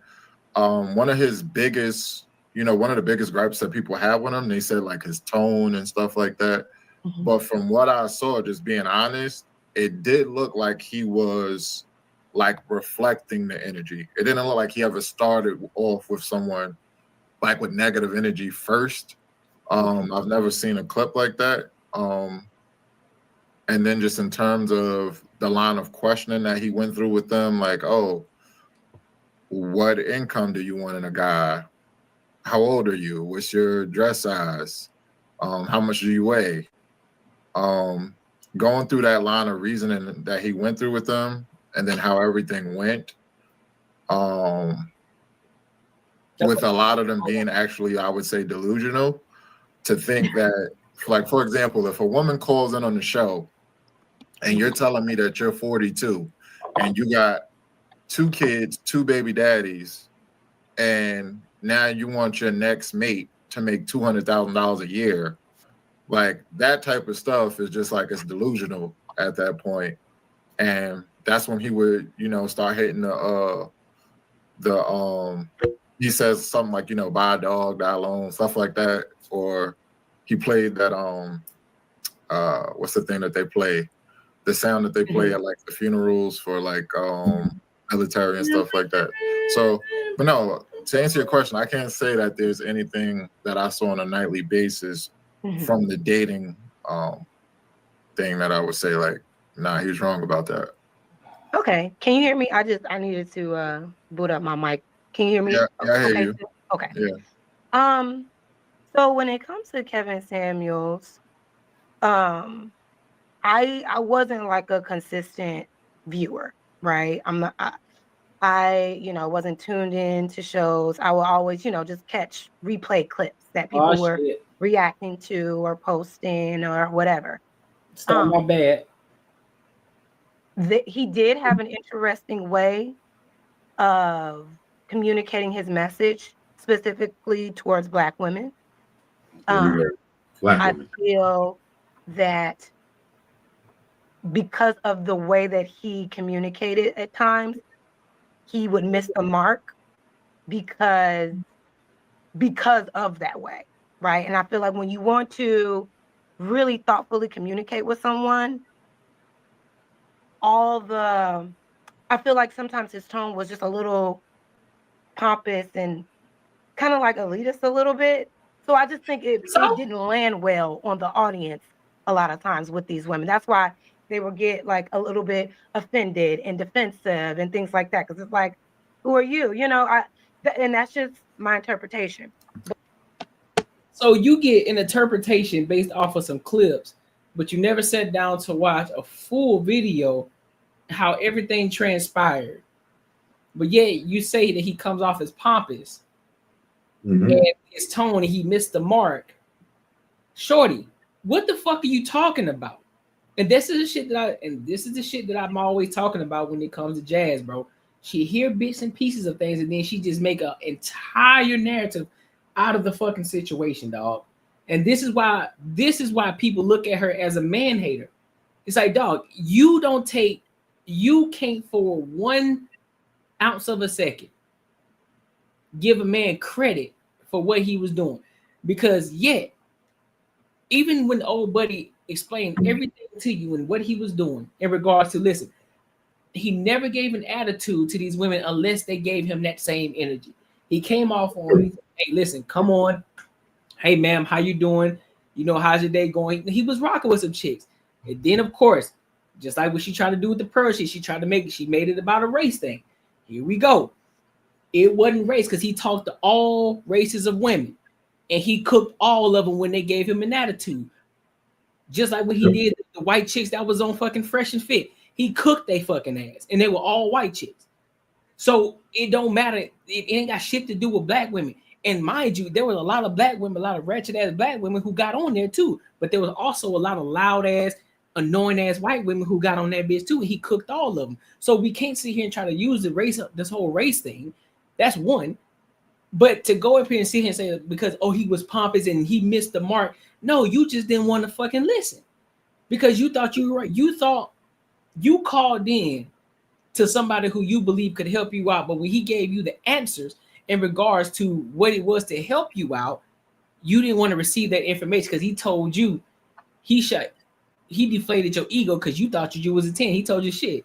Shorty, you average at best. You ain't even a baddie. So what makes you think that you deserve this type of man that you asking for? Because that's why he always asks the question, what's your height? What's your dress size? All right, cool. So now we got the foundation of how you look. You 5'3", you weigh 220 fucking pounds. Shorty, that don't look right. They don't match what you're looking for. Yeah. Right. You say you got and say you're a single woman. Cool. But first of all, you a single woman. You ain't got no kids. Why the fuck are you 5'3", 220 pounds? Mm-hmm. You ain't got no excuse. So that's one fucking red flag. And now you talking about you need a man that's gonna match your energy and match your level too. What do we talk like? This is the shit I'm talking about. She does not know how to hold women accountable, let alone black women. She do not know how to hold them accountable. She gonna find every crevice, every inch, every space that she possibly can to fit through that motherfucker to not hold them accountable. No, because she truly believes that whatever comes here to your mind and it comes out your mouth is valid as fuck. And that means like anything that you say you think of and the way it should play out, that someone on the other end, whoever you're talking to, whoever's listening to you, should see it the same way you see it and should talk you to that way. And it shouldn't be, hey, you know what? You're kind of delusional. Because I can't even imagine if I roll up to a job interview and they say I'm going to be like, just say director of operations, and they go through some, hey, so how much like have you done this before? How much time have you been doing it? Blah blah. And no, like no, I'm new. I haven't done any of this shit, but I'm real motivated. And then they're like, yeah, bro, you got to do something different, man, to get to this job. You got to get some more experience. And it's like almost like, you know, I'm a motivated person. They shot me down. That's real fucked up. They should have gave me a shot. You're like, bro, somebody told you the goddamn truth. What are you talking about? Like, but she thinks every time these girls come up with this shit that like they think they deserve, it's like valid. And if you go against that, then you're not right. You know what I mean? Like you just kicking the truth. And to them, that's not truth. It's just you being mean. And yeah. And be honest with you, bro, I think most women think that way. Maybe not as severe as Jazz, but at some point, a lot of women think that way. Yeah. And I don't know any other way to get around it, to be honest with you. I mean, when Dr. James was talking, he was like, oh, you know, Kevin was talking about men and stuff first, talking to men and stuff first. The thing with men is, on a larger scale, when you zoom out, like, don't get me wrong, on the internet, we see a lot of emotional motherfuckers. But when you zoom out, a lot of men do have critical thinking skills. So when Kev was talking, it's like, you know, the stuff that you didn't know, people were taking it into consideration and figuring out how they could probably add that to their life, or at least go test it out and see what it does before they come with some pushback against it. Right. The women, they don't even want to hear shit. They just think that everything that they aunties and stuff been saying in the hair salon and all that growing up was fucking law. So they were trying to fight back. And just like Courtney said, you know, if you came with a level of respect, then respect was also reciprocated towards you. It's the motherfuckers that came in there trying to jump off the bridge. And that's why people hated Kevin when he did the interview with like Nicki Minaj and stuff, because they thought he was finna eat Nicki the fuck up. Yep. But, you know, outside of Nicki as a stage presence personality, when she was having the conversation, I mean, she from New York. She's gonna sound wild aggressive to begin with, but she's feminine in her own right. She's very, very playful. She cracks jokes, whatever. I mean, if you disrespect her, it could flip, but she's not gonna be the first to disrespect you. So obviously that conversation was never gonna go the way people thought it was, because Kev never necessarily disrespected people. He actually gave people leeway. Like, he'd tell people 2-3 times, like, hey, if you want to take it there, we can get it through there. Yep. Like, reel it back in. I'm not talking to you any bad ways. Like, I was a fashion consultant for XYZ years. Sadly, yes. If you're in the line of business for a while, eventually you can eyeball stuff. Yep. These motherfuckers that was trapping it, they could eyeball work. You know, you could see a rubber band of money and kind of within a varying degree, depending on what size notes is in there, guesstimate how much is in the stack. Stuff like that. So when, you know, a chick come on there talking about, oh, you know, I'm a size 8 dress, but then she like, oh yeah, I weigh 225, and he like, nah, every time I don't give a fuck what body type you had, you know, that was a size 12 dress. Now they offended because they getting called out for their facade that they was trying to throw up. Right. Now everything went left and whatever. And then, yeah, I don't know why Jazz feels like the world hates her. Nobody hates her. Everybody just dislikes the thought process because she's one of the people that clings to one side of a sentence instead of actually listening to the whole sentence, punctuations and all. She gets to the part that she want to respond to, then nothing else matters. Like, no, you never took the full context into consideration. Facts. This is why we're frustrated with you. It's not that you say smart shit or you say dumb shit. Like, there's times where you on point, and there's other times where it's like you could be on point if the conversation was going that way, but sadly, you're actually the one derailing the train off the tracks. That's not where the convo was going. This is where we're at. So that's all she really needs to learn is how to take each conversation per context and quit worrying about her little 5 friends she got and the 2 little people she see at the club when she performing her music, because she is she does perform songs and all that. Like, Yeah. she got stuff going on. She's been a personality before this YouTube, it seems like, but it's just she jumps in conversations and just polarizes them and takes them way far left or far right without actually staying in middle ground, and then gets frustrated when everybody else is trying to reel it back in, because she also believes that, you know, in the round table of opinions, her opinion is law. Yeah. So her attorney should just get a show together, and I think they would be happy. Oh, I didn't even pay attention to that chick, but from what I done, the few clips I done seen, just go ahead and disconnect the internet. Yeah, bro. Yeah, man. Yeah. That would be a shit show, but hey, they both would have some damn content. That's for sure. Yeah, she just need to move to the woods. She got to move to the woods. Yeah. But let me play a little bit more of this. But when you kind of take all of that away, I do feel that Kevin Samuels at the core was trying to give certain demographics of Black people the tools to come together more. I feel his overall message was like, okay, lady, like you said, this is your position in life.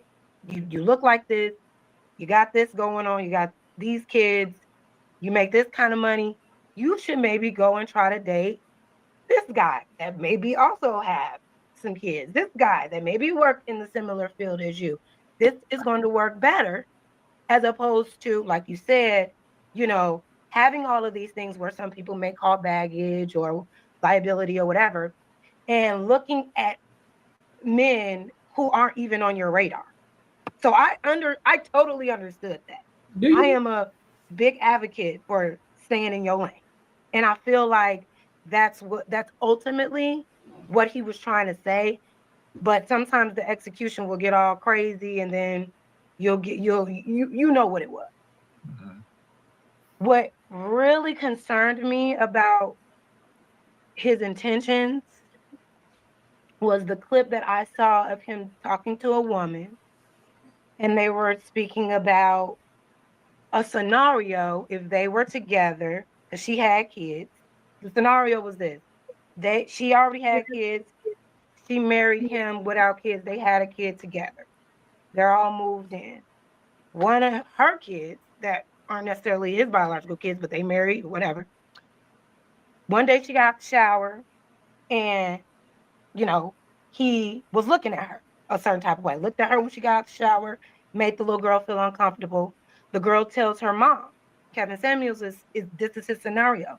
And he says, okay, if that little girl came to you and says, mommy, dad or whoever looked at me when I got out the bathroom, when I got out the shower, I was naked, he made me uncomfortable.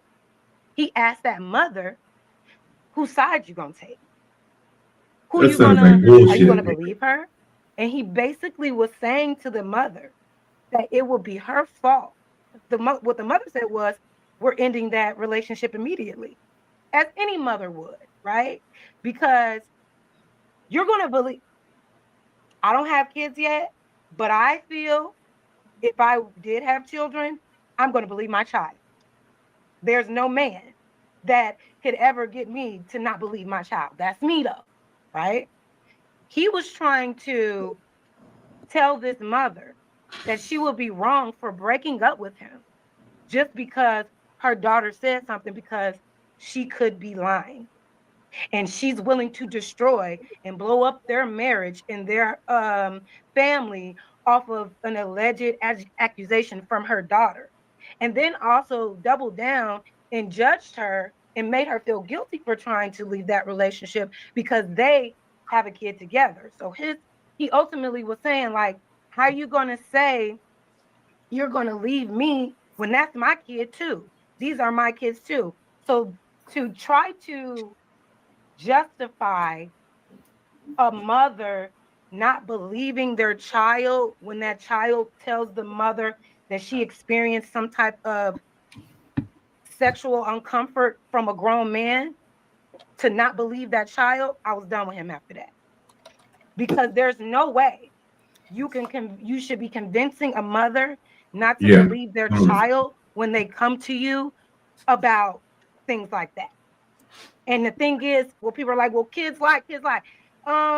Sure, kids lie, but there are certain things kids don't lie about. And the thing is, how the fuck would you know that if you ain't got kids?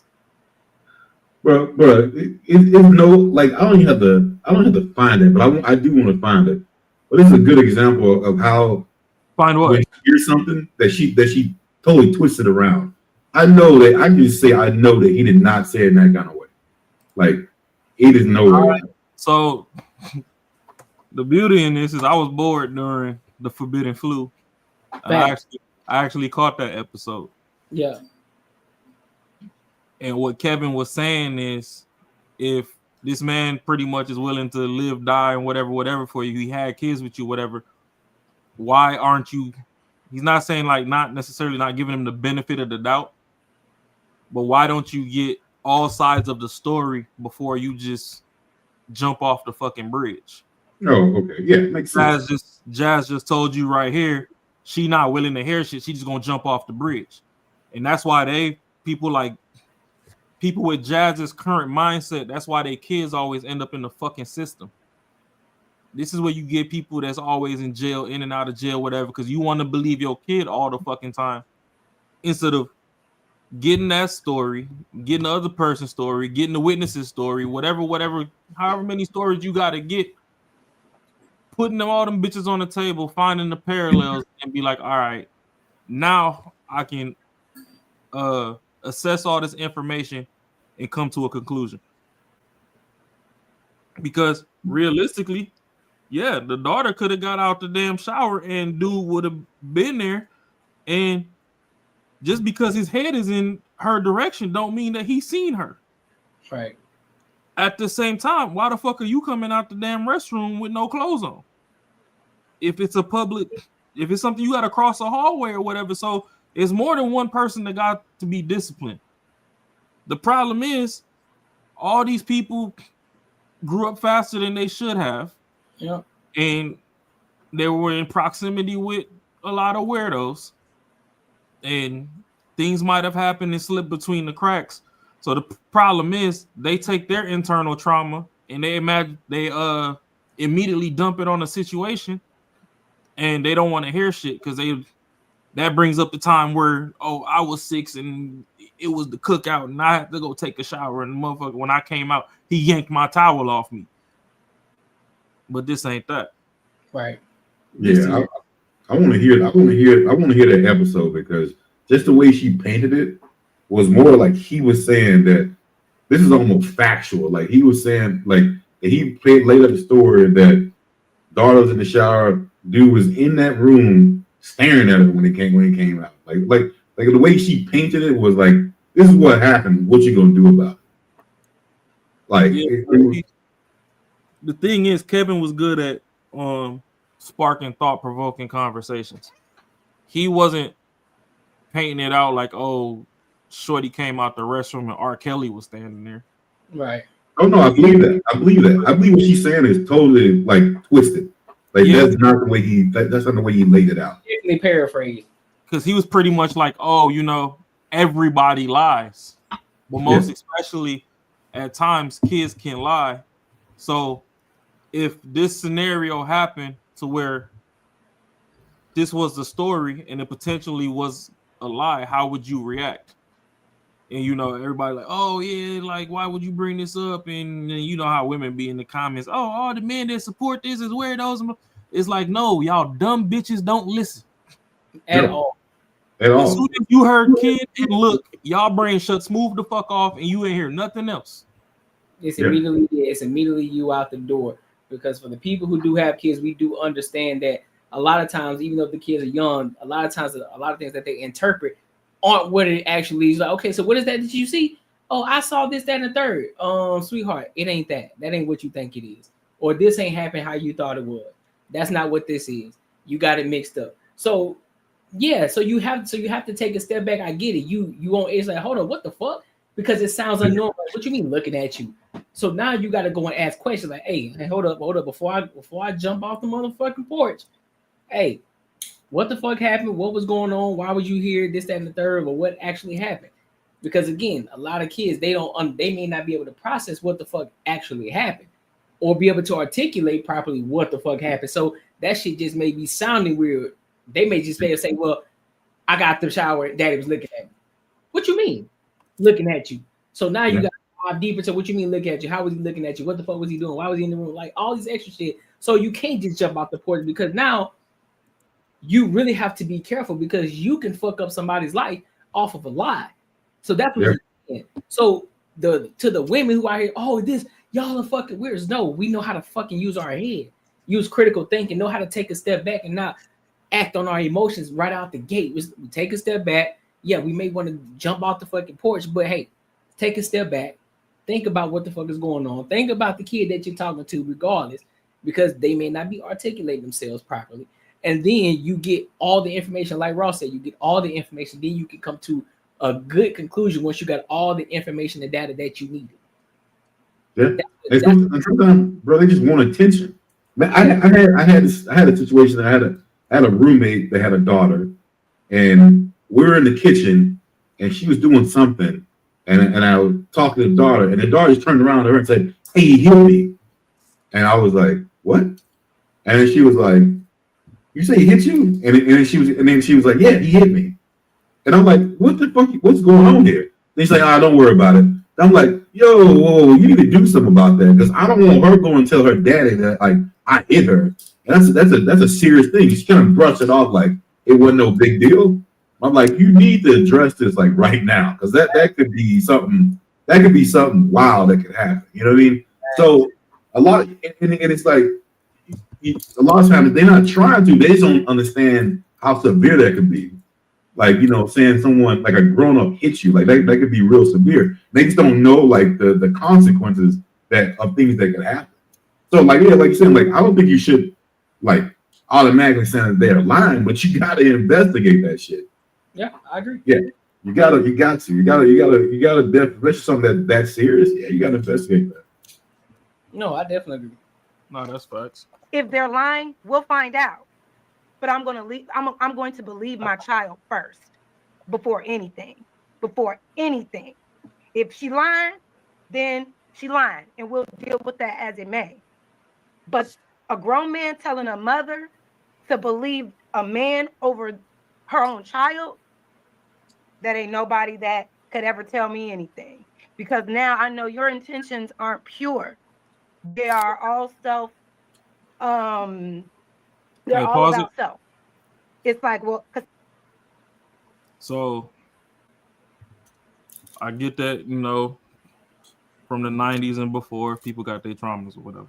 Right. But in this healthy dynamic of women trying to send fucking the cat, dog, snake, and mouse to fucking therapy and all this extra shit, right? If a man's job is to protect and provide, and he's telling you that that's not the situation, let's sit down and talk about this. How the fuck are you gonna tell that man that his intentions ain't pure? Right. And those are his kids too. So this is how sometimes, you know, women get name called on the internet. Because now if you go say that that's a goofy bitch mentality, with the way some people think, they gonna come back and be like, oh, did you call me a goofy bitch? Like, no.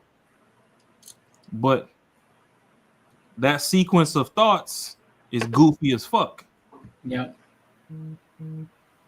Now, don't get me wrong. This does not absolve the menaces in society that this is the lane that they choose to pursue. They do exist.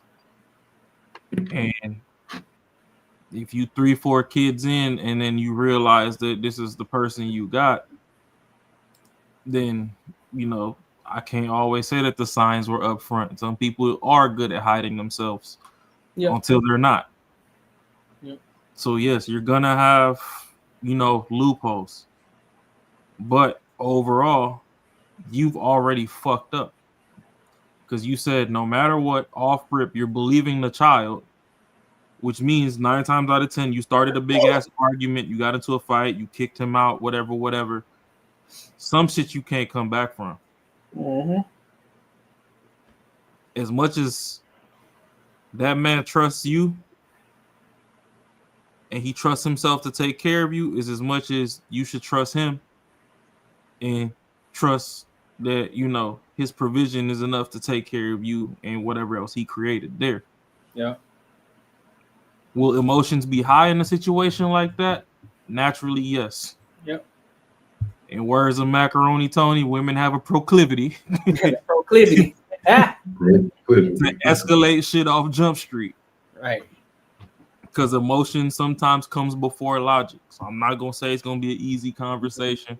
Right. Whatever. But before you just dive off the motherfucking deep end, kicking people out, throwing duffel bags out the door, waking up the neighbors with all this fucking commotion, doing all this extra shit just to come 2-3 weeks later and she come like, oh yeah, you know, I just want to tell you something, mommy, about that situation, like, you know, 3 weeks ago. It didn't really happen like that. At this point, whatever trust and everything that nigga had from you, you're never getting that back. Yeah, that shit's done.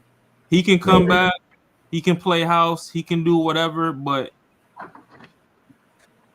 trust is it's like a health bar when you playing a video game, like a fighting game. Yes, so certain video games you can, you know, regain health if you quit getting hit and all this other stuff, but with each hit it goes down. Yeah. Situations like that trust level goes down. It's like, I could tell you that, you know, from now till the world ends, I'll take care of you. I don't have to trust you to take care of you. Right. So now, eventually what you're going to do is take yourself out of a position where you're somebody that's provided for wants and needs to eventually, oh, you just going to get the bare minimum. You just get the needs. Right. Fuck what you want. I'm not going to concerts and shit with you. I'm going to be like this, the little CEO dude that took the HR lady to the damn Coldplay concert. Bitch, I don't want to be seen with you. Anytime something goes on, you don't ever even want to hear my side. Mm-hmm. You ain't even got to believe me after I say my side. But let's sit down and hear me out. But if off the rip, it's just like, oh yeah, nah, fuck you, blah, I get it. Y'all carried the kid for 9 months. Y'all felt all the kicks and moves and all that. Women are naturally going to be closer to the kids. Back. All I did is generate these motherfuckers in my balls every 72 hours. Yeah. Some got shot on the sheets, some shot on the walls, and some shot in your walls. But you gained more of an emotional attachment to the motherfuckers before they got here. I understand that. But at the same time, the same way I told you when I got with you that I'm going to be responsible for you, I'm responsible for these kids. I'm not saying anything was right or anything was wrong, but you should be also bringing to my attention that, oh, it was brought to my attention that our daughter said when she got out of the shower, you was just there staring. What's up with that? And had a conversation. If the motherfucker say some goofy shit or he say 3-4 times, which means that you know he trying to curate some dumb shit, do as you may. If the motherfucker's like, oh no, I wasn't staring at her, she had the water still running. I was trying to tell her the water was running, but then she freaked out and ran to the room. So I just turned the water off and like, you know, whatever the fuck the situation might be, at least hear his side. But you just talking about, oh, I'm gonna just shut down off rip, no, believe the kid, whoop do. All right, well shit. Believe that motherfucker when you gotta pay a bond too. Facts. That's all you doing, because the sad thing with kids is a lot of things they do for the first time. So if you validate the bad habit, the bad actions, they become bad habits. Yep. And the more you validate that, the harder it is to break.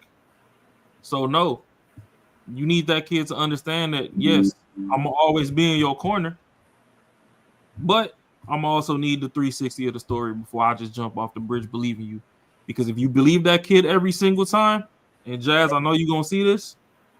The problem with kids, if you believe them motherfuckers every single time without, you know, process of elimination, eventually they're gonna start weaponizing that against you, and it's gonna make you look bad in the long run. And you're gonna have some degenerate ass kids out here in these streets. That's all I gotta say. I ain't saying don't believe your dude, whatever. That's a case by case basis, but shutting down and alienating off rip without having a conversation, that shit dead. That's not the way. Or getting the full story all together. Yeah, you bugging already. And again, she likes to talk about how men go to jail, how there are black men in jail. There are a lot of black men in jail who've been falsely accused for a lot of different things. So with that being said, you can't just go fucking jumping off the porch just because you feel some type of way. I get it. Like you said, Rob, I get it. You know, so that's your kid. You know, that you ready to protect. That's what you're supposed to do as a parent, right? You are a steward. You are a steward for your child. But at the end of the day, it is not. It's everybody. Everybody's gonna get affected on that, including the mom. So make sure you get all the information first, because that's a serious fucking thing. Yeah, that's serious, bro. And 9 times out of 10, more just naturally, more people are gonna believe the kid over everything. That's why a lot of these kids out here, it's easy to, all they gotta say is some sweet shit, give you soft little cries, and next thing you know, you got you wrapped around the finger, and all of a sudden you believe them. Come to find out, they were lying the whole fucking time because they didn't want to get in fucking trouble. It's like what? It's like what? And at the same time, we could just pull up last week's conversation on Jazz. The same way that kid could be lying is the same way how Pearl treated you into tricking you into your emotions. Mm-hmm. When she said something and then she gave you that smirk, you should have known that she was playing on your top. You should have held her accountable to that. But she just kept smirking, which I'm sure irritated you. It irritated Tyranny and all that. Motherfuckers went left field. Shout out to baby Ed. And what Pearl did was she was like, okay, now that I done stirred the pot and I gotta leave this shit to simmer before I take it off the stove, I'm gonna just bow out. Once you put all the ingredients and stuff, you making soup. Once you put all the ingredients in the pot and you done tasted that the levels is just right, you gotta let the shit simmer. So she was like, shit, I done put all the ingredients in the pot. I made my Powerpuff Girls. I put my sugar, spice, and everything nice in this bitch. So I'm gone. You know? Now that's between y'all and Mojo Jojo to fucking figure this shit the fuck out. Facts. So, you know, you got to proceed with caution. I'm not saying believe or not believe your kids, but get the 360 before you come to a conclusion. Before you go act a fucking nut. And I agree with that. 110%. But make sure you like, comment, subscribe for the algorithm, and make sure you hit the bell notification. Let's go to this on the main topic here, bro. The DoorDash girl. Heard about the DoorDash girl. So we talked about this before, but there's been updates saying that Shorty being charged. Caught a body about a week ago. They done caught her ass up here slipping because old buddy he decided to put out a police report and pretty much responded to all that shit that she said about him. And so he went and filed the report immediately, which was the right thing to do. So we're gonna listen to it from Law and Crime Network, and then we'll just kind of give our thoughts in between. Say less. Man, y'all gotta remind me to do my premium before I go live. I bet. Because I keep forgetting, bro. Bet.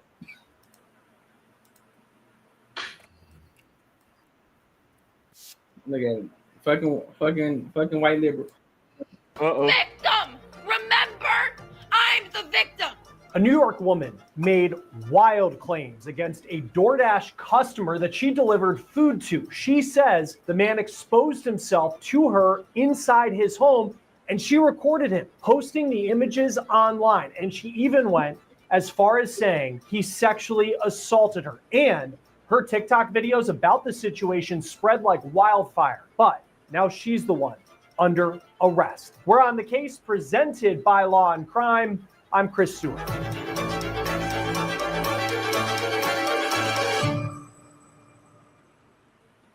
Hey guys, real quick, before we talk about this case, I want to talk about a big sponsor of On the Case, one of the most watched shows on all of YouTube. We're talking about Morgan and on Lake Ontario. She posted a video to TikTok that quickly went viral. She claimed that she had been sexually assaulted by a customer. 3 days ago, October 12th, 2025, I was a victim of SA by a DoorDash customer while I was doing my job as a DoorDash driver. Now, according to Henderson, she posted about what she says happened on TikTok, but it kept getting removed.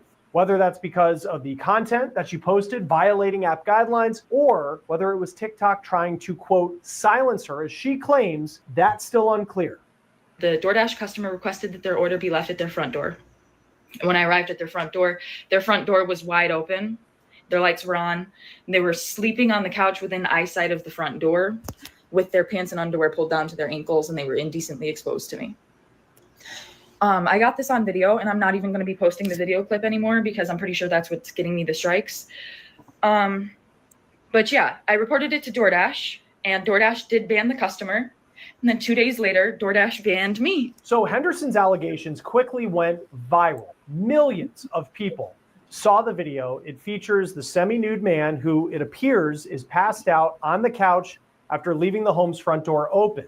Now, that content was then reposted with other content creators commenting on what happened. Now, according to Syracuse.com, one of Henderson's videos had 30 million views. Damn. So this went everywhere. In her original video, which was taken down, Henderson allegedly insinuates that the customer saw a woman was delivering his order and staged himself for some sort of exhibitionist thrill. Now, the images sparked heated debate in the comments. Had it been the customer's plan all along to expose himself to whoever showed up to deliver his food, or was this just an unfortunate and inappropriate mistake? These are the questions that police have been trying to answer. Some of the more cynical commenters have suggested that Henderson herself opened the front door, then took the video to get attention. Also, at the heart of the conversation, swirling online, was Henderson's claim of sexual assault. Could what happened be categorized as sexual assault? Was there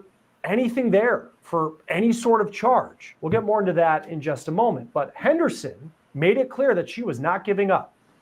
No, I'm going to keep telling my story. Like, this is the only justice I'm getting, is exposing this man and having posted that video and it has gone viral. Like, now he can live with shame and embarrassment if people have seen it and knows who he is or where he, you know what I'm saying? Like, I'm the one being punished. This is a man's world. I'm the victim. Remember, I'm the victim.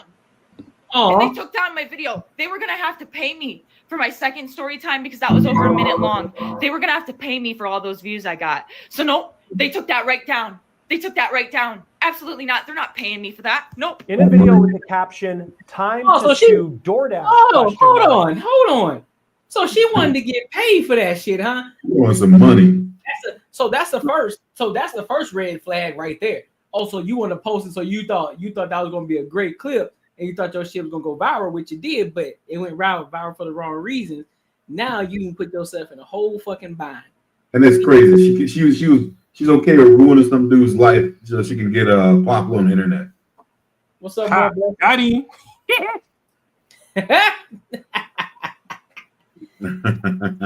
Yeah, the red hair curl.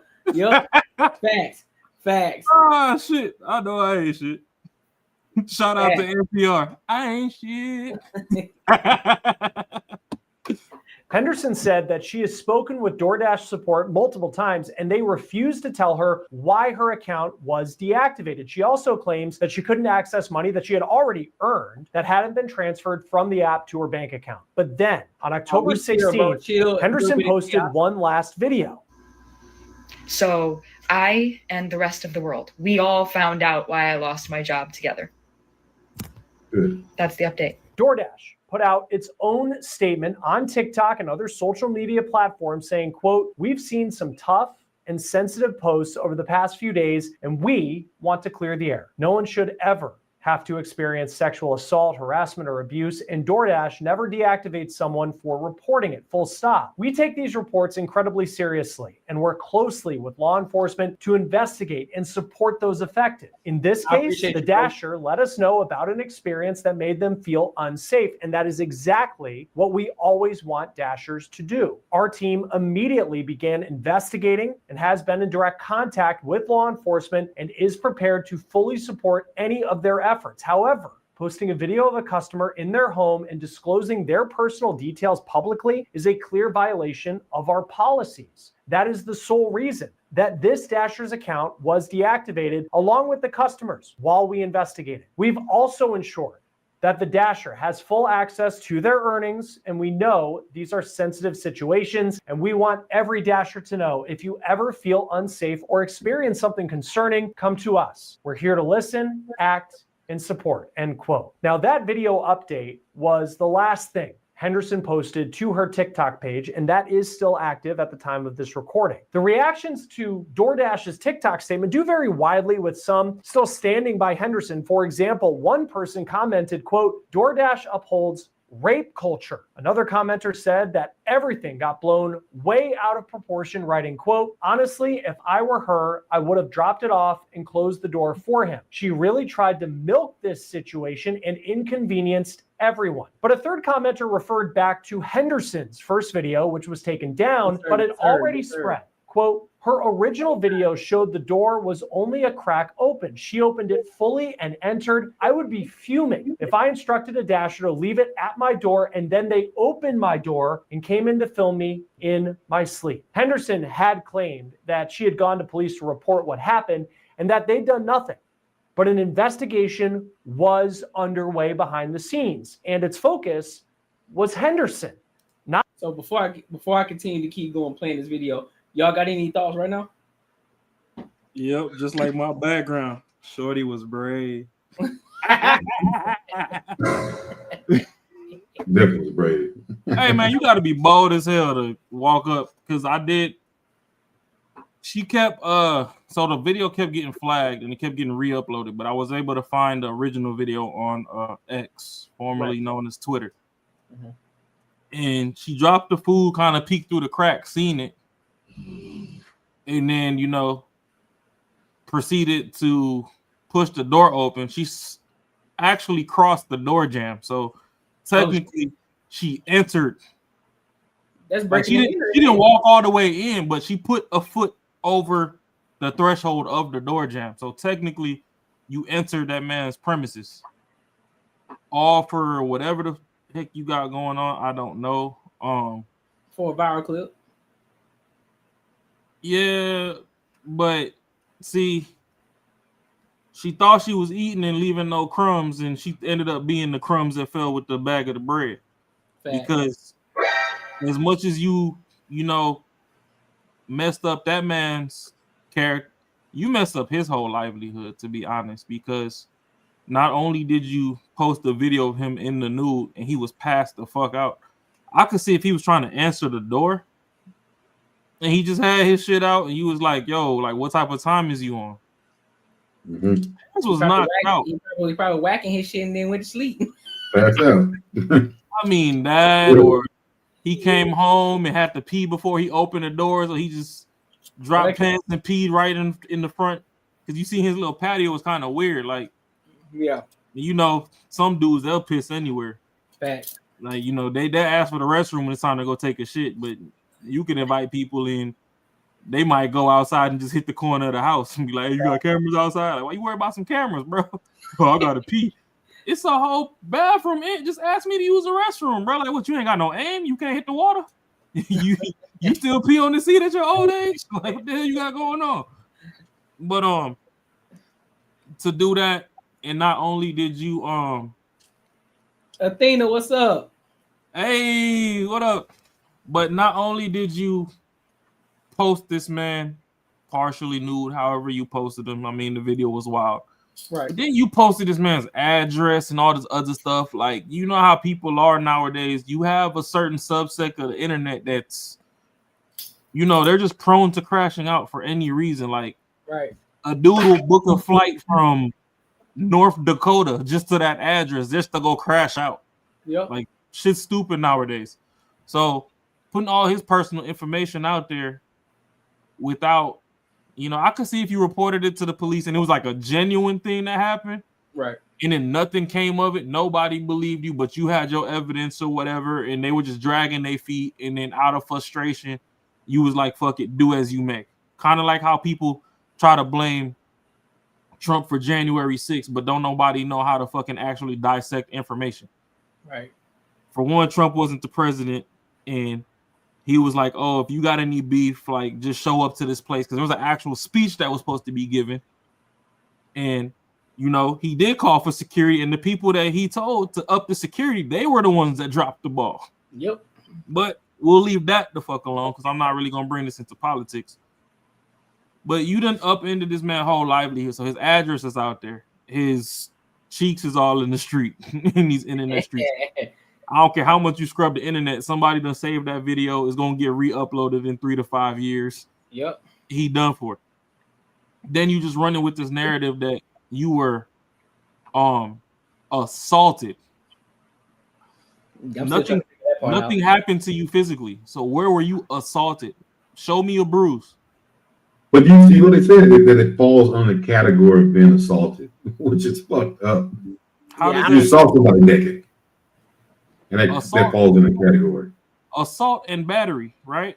Yep. For me, assault is a physical fucking action. You can show me a knot, a bruise, whatever. That's why that Rhoda Osmond or whatever, it was kind of in 50-50 people believe in her or not. Yeah.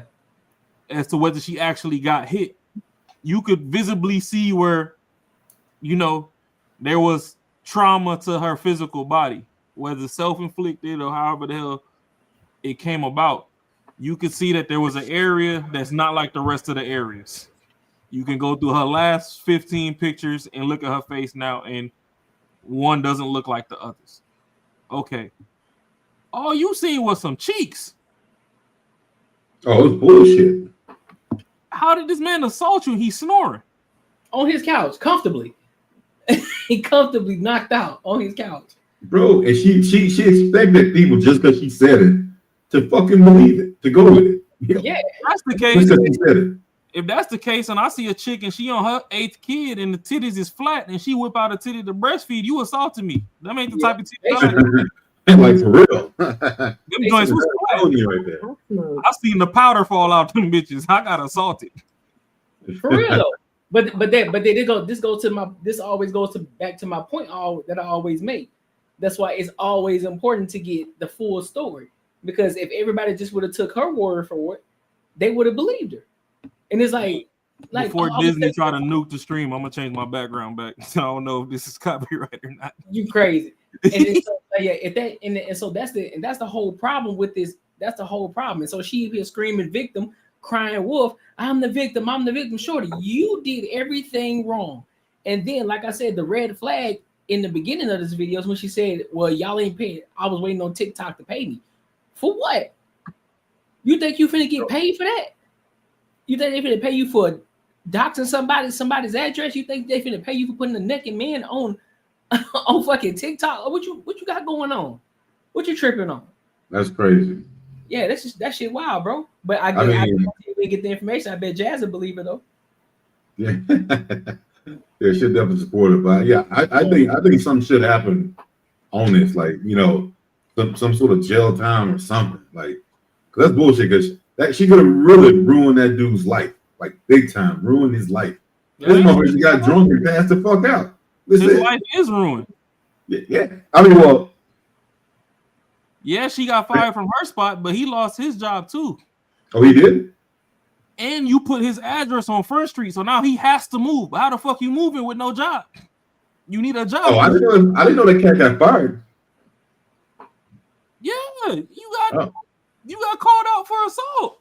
Damn. You up out of there, buddy. Yeah. Oh yeah, well, she definitely need to go to jail. And that's why he had to go ahead and put in. That's why he had to go and put in a report. So he had to go ahead and clap back. He's like, "Nah, I gotta put this police report in, bro."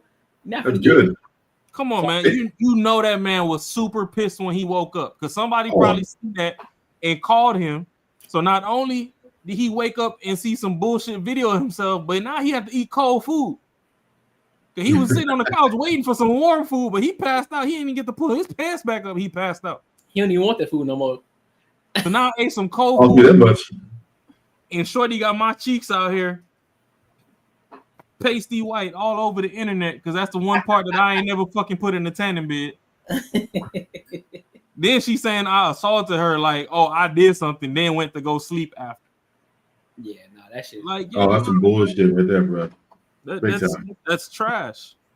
But not the unconscious man in his home. In a news release, Oswego police reported, quote, the video, along with the subsequent investigation, indicates that the male was incapacitated and unconscious on his couch due to alcohol consumption. The video was taken from the exterior of the male's residence. The DoorDash driver subsequently posted the video to social media where it drew significant attention. It was further discovered that the DoorDash driver had made claims of being sexually assaulted during this incident. The investigation by the Oswego Police Department determined that no sexual assault occurred. The male depicted in the video cooperated with police and provided a statement, end quote. Weeks after she first went viral, Henderson made headlines again when she was arrested on November 10th for 2 Class E felonies, 1 count of unlawful surveillance in the 2nd degree and 1 count of dissemination of an unlawful surveillance image in the 1st degree. Oswego City Police Captain Brian Thompson told local news outlet CNY Central, quote, when you put something out there, there's no taking it back typically. When you're making social media posts, take an extra second to think about what you're putting into the world. Now, according to Oswego Police, Henderson was processed and released and given an appearance ticket for a future court date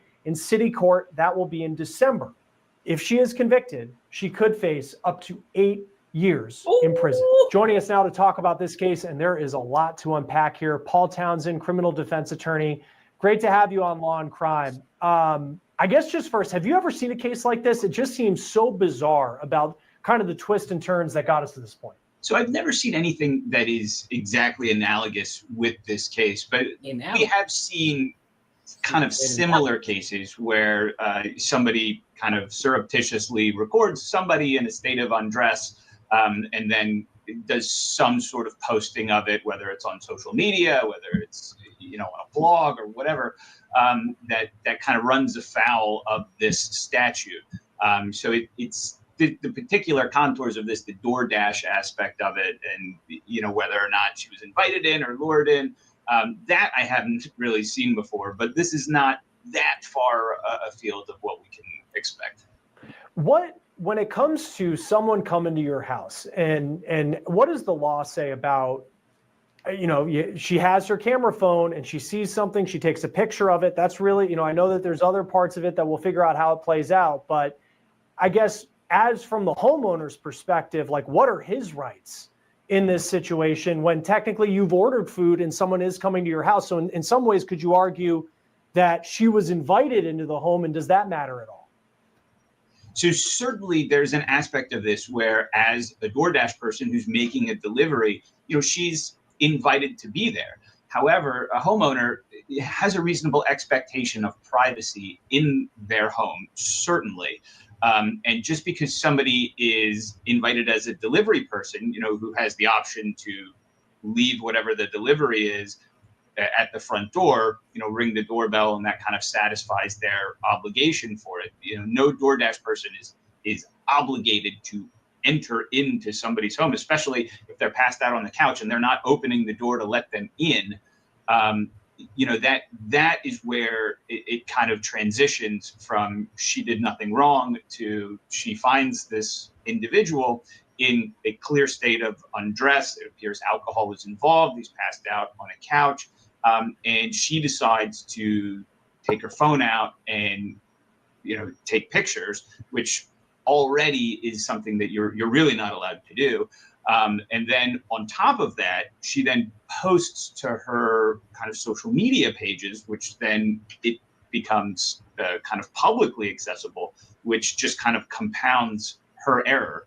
And her statements on the matter seem to portray herself as kind of the victim here, being oppressed by the police and by this guy, when in reality, I mean, the law is fairly clear that you cannot go into someone else's house and take photos of them undressed and post them publicly.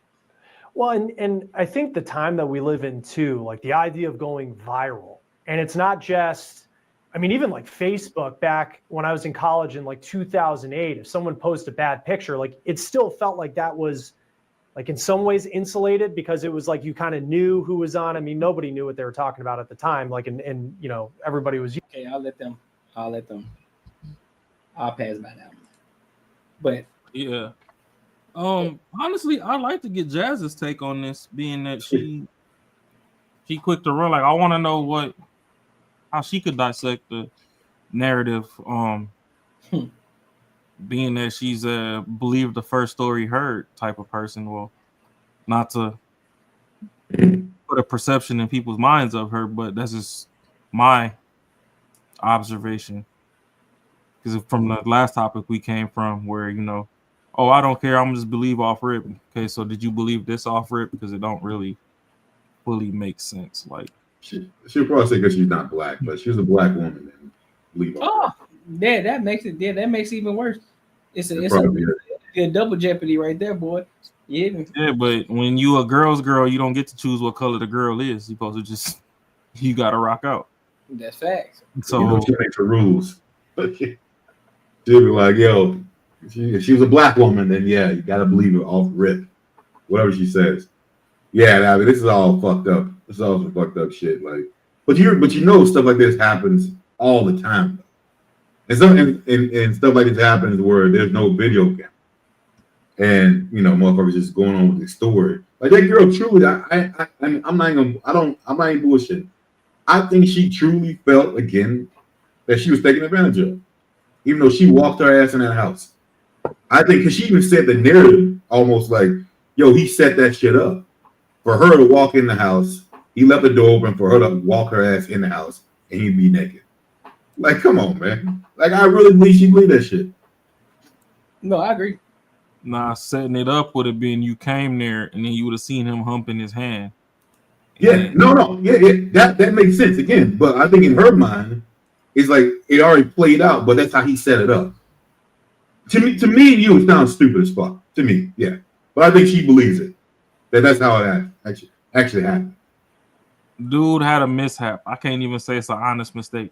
Dude just had a mishap. Yeah, in his house. Who gives a fuck? He's in his house. There's no mistake at all. That's true. Yeah, his fucking house. He can do whatever the fuck he wants to do.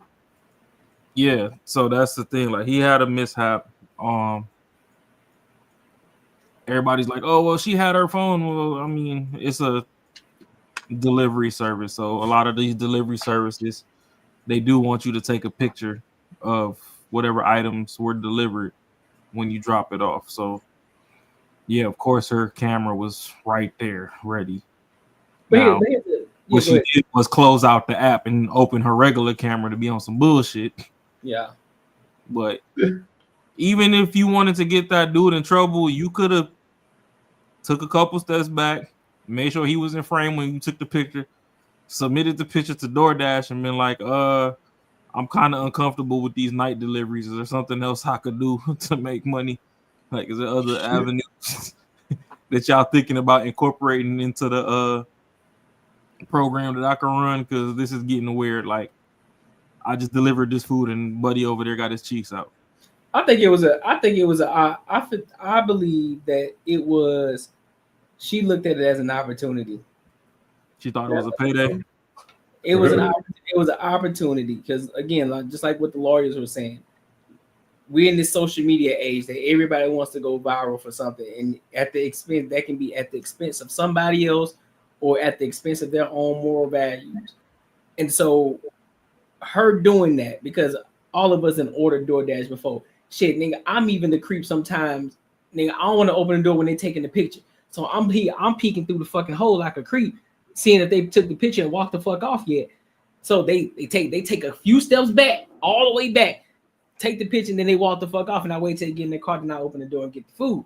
So even in that instance, she didn't use her proper discernment to just say, you know what? I'm just gonna take this picture and I'm gonna get the fuck out of here. Because if you truly feel threatened, if you truly felt violated, if you truly felt as if you were in danger, your first instinct was to get the fuck out of there. But you looked at it as a viral moment, a payday, and to try to humiliate another man, and now you want to play victim. We not doing that shit no more. Because now all that shit that you just did just backfired on you. Because none of that shit looked right. The door was cracked. Who told you to open it? Who told you to step a foot in there? Who told you to pull out your camera and take a picture of this man on his couch, on his own couch, in his own house? If I walk around that bitch butt fucking naked, you better not take a fucking picture of me. Because either way, it's gonna look good for you. It's gonna backfire on you regardless. So regardless of what you see, that what I got going on is gonna backfire on you. And then you dox my address on top of that, thinking like, come on, bro. Like none of that is right. None of that. But hey, there are some feminists out here who are gonna sit here and say, well, what about the woman and how she felt? Fuck how she felt. If she felt in danger, she should have left. She had all the empowerment to fucking leave and get the fuck out of there as quick as she possibly could. Yeah, she's a young Karen in training. And she thought they was do. It's crazy how some people can impede in your shit and still feel offended by it. Like it's crazy. You coming to my house, like how do you think that's right? Like how do you think that's right? Crazy as hell, man. Well, the thing with this country nowadays is they give the wrong people rights. Facts. But a lot of people, they don't think there's no consequences. That's the biggest thing. Well, the thing is, a lot of nowadays the way some of these laws are written is the consequences actually on the victim. Yeah. So victim being that dude is inside his place and whatever, but then they'll still penalize him for whatever the fuck he got going on inside his crib, even though she was on the outside. Like you got people, depending on what state you in, if somebody breaks and enters, you're supposed to just sit back and watch them fucking ransack your house. Right. If you retaliate, you go to jail. Yep. But they broke in your shit. It's like if I'm so like with laws like that, I don't know who the fuck made them up, but if I already know that I'm gonna get in trouble, I'm sending you to your maker. That sounds like a liberal. That sounds like a liberal, maybe some socialist.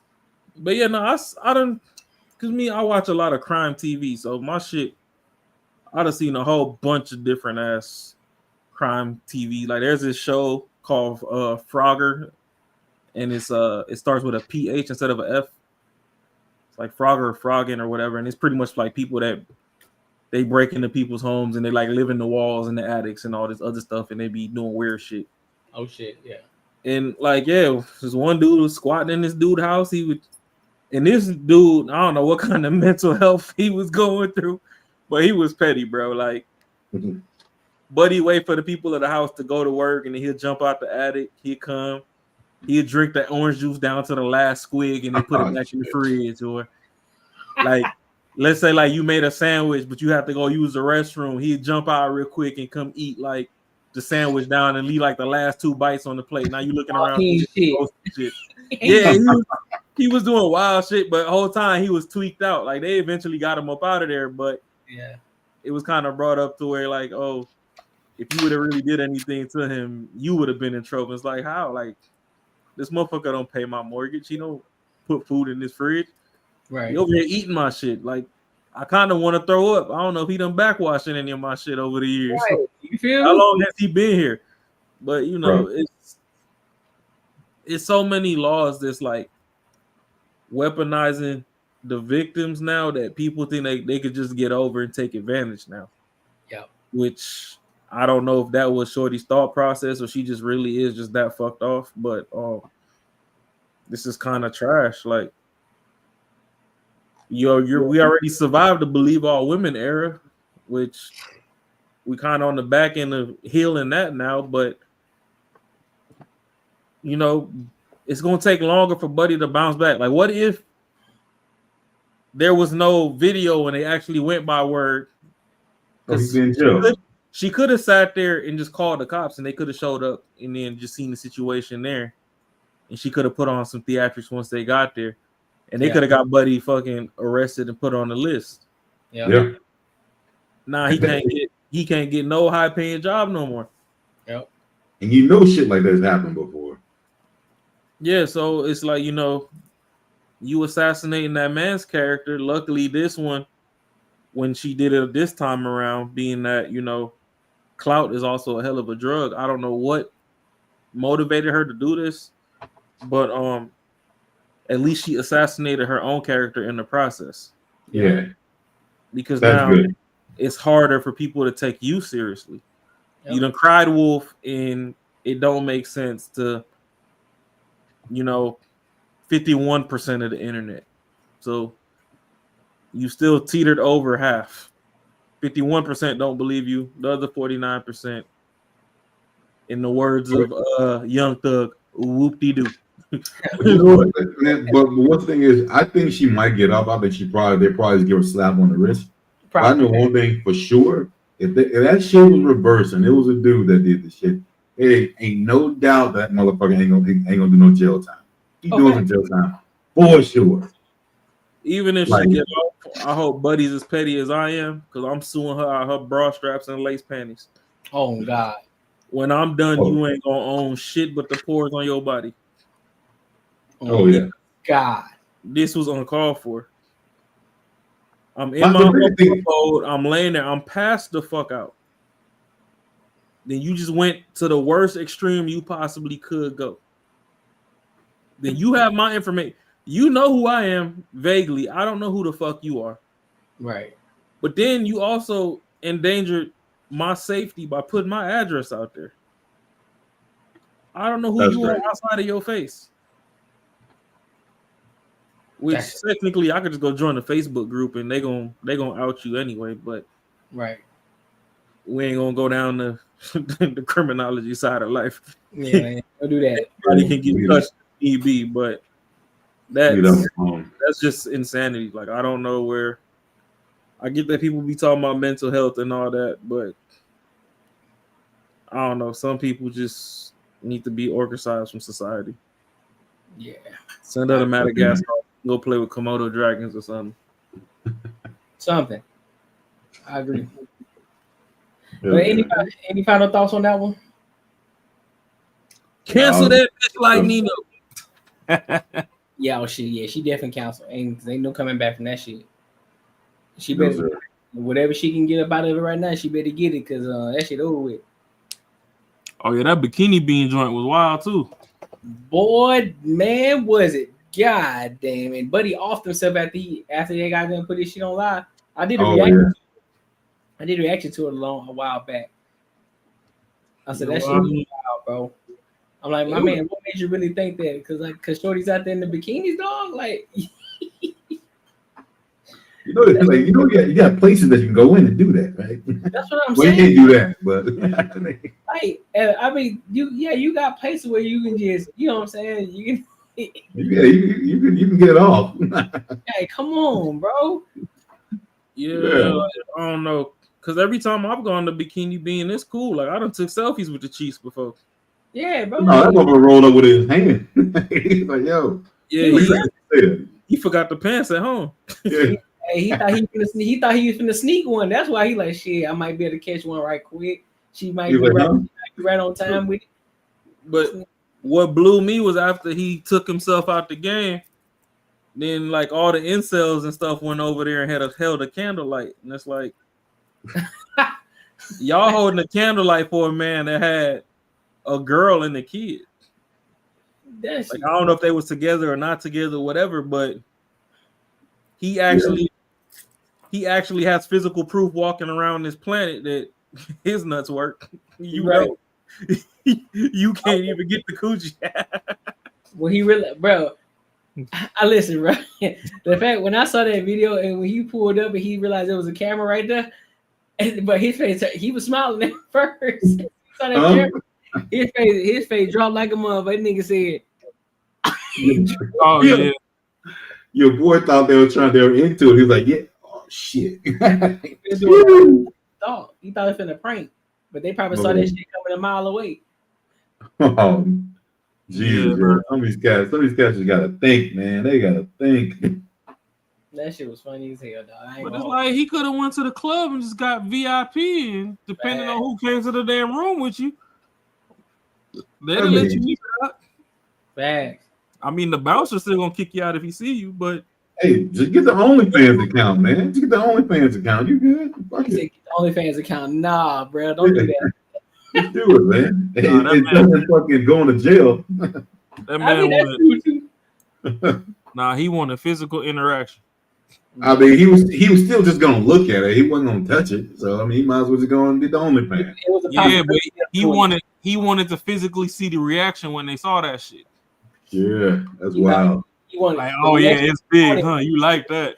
Like, no, they don't. They like serving coffee, sir. Like, you know, it's a coffee spot, son. They got homework to do. That's just not what they on right now.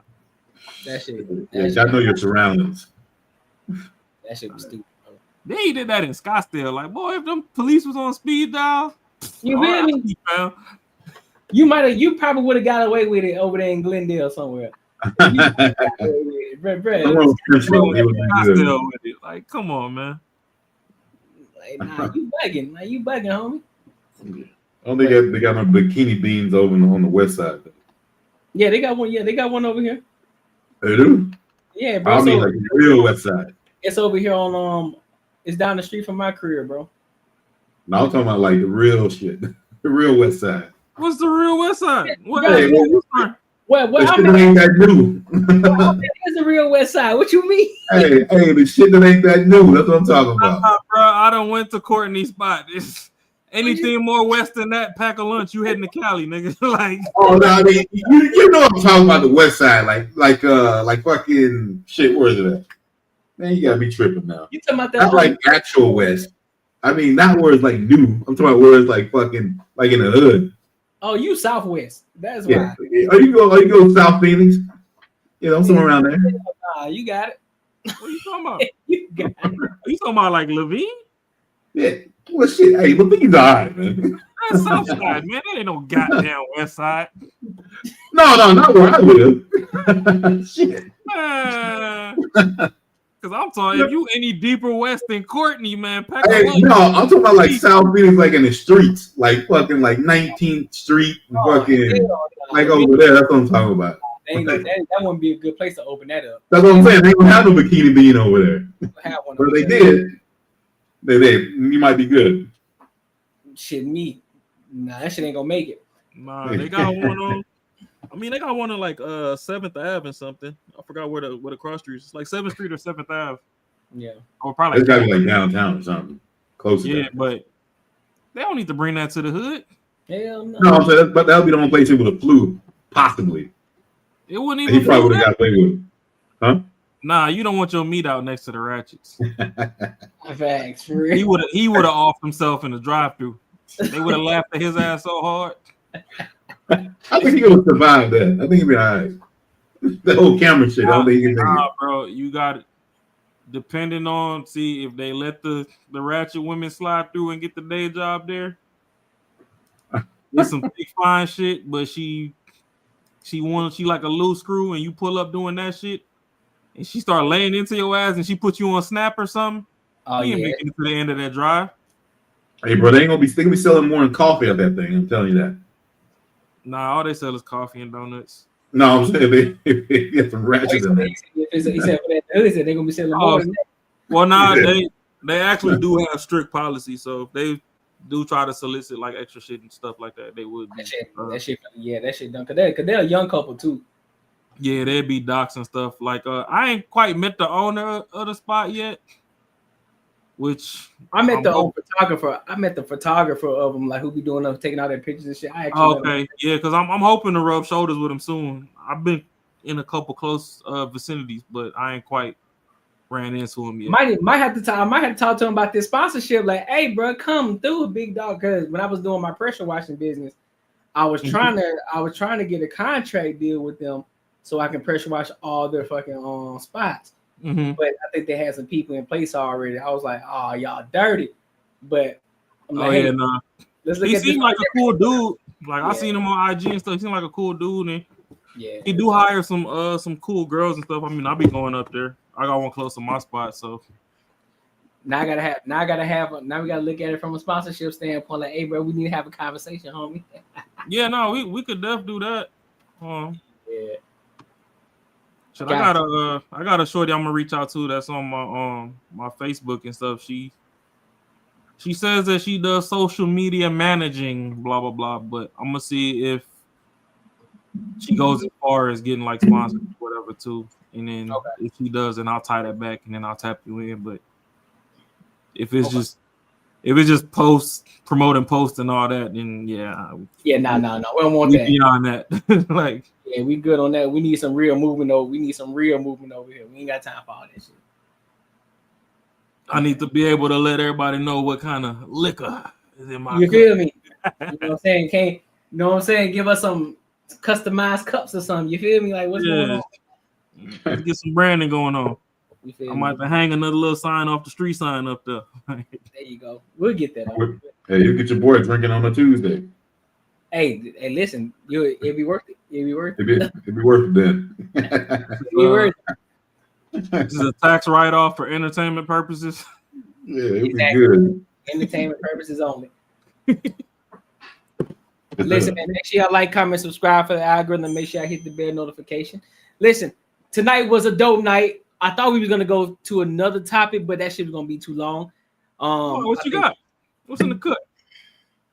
So this is African guy, and he's basically saying that you know how everybody always saying that white people have adopted the black culture, but this African guy is basically saying that that's not the case.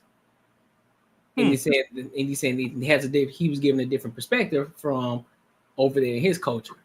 So y'all want to dive into that, or which I mean, we could skim over it, and then if it start going too long, you could just wrap it up tomorrow on your stream.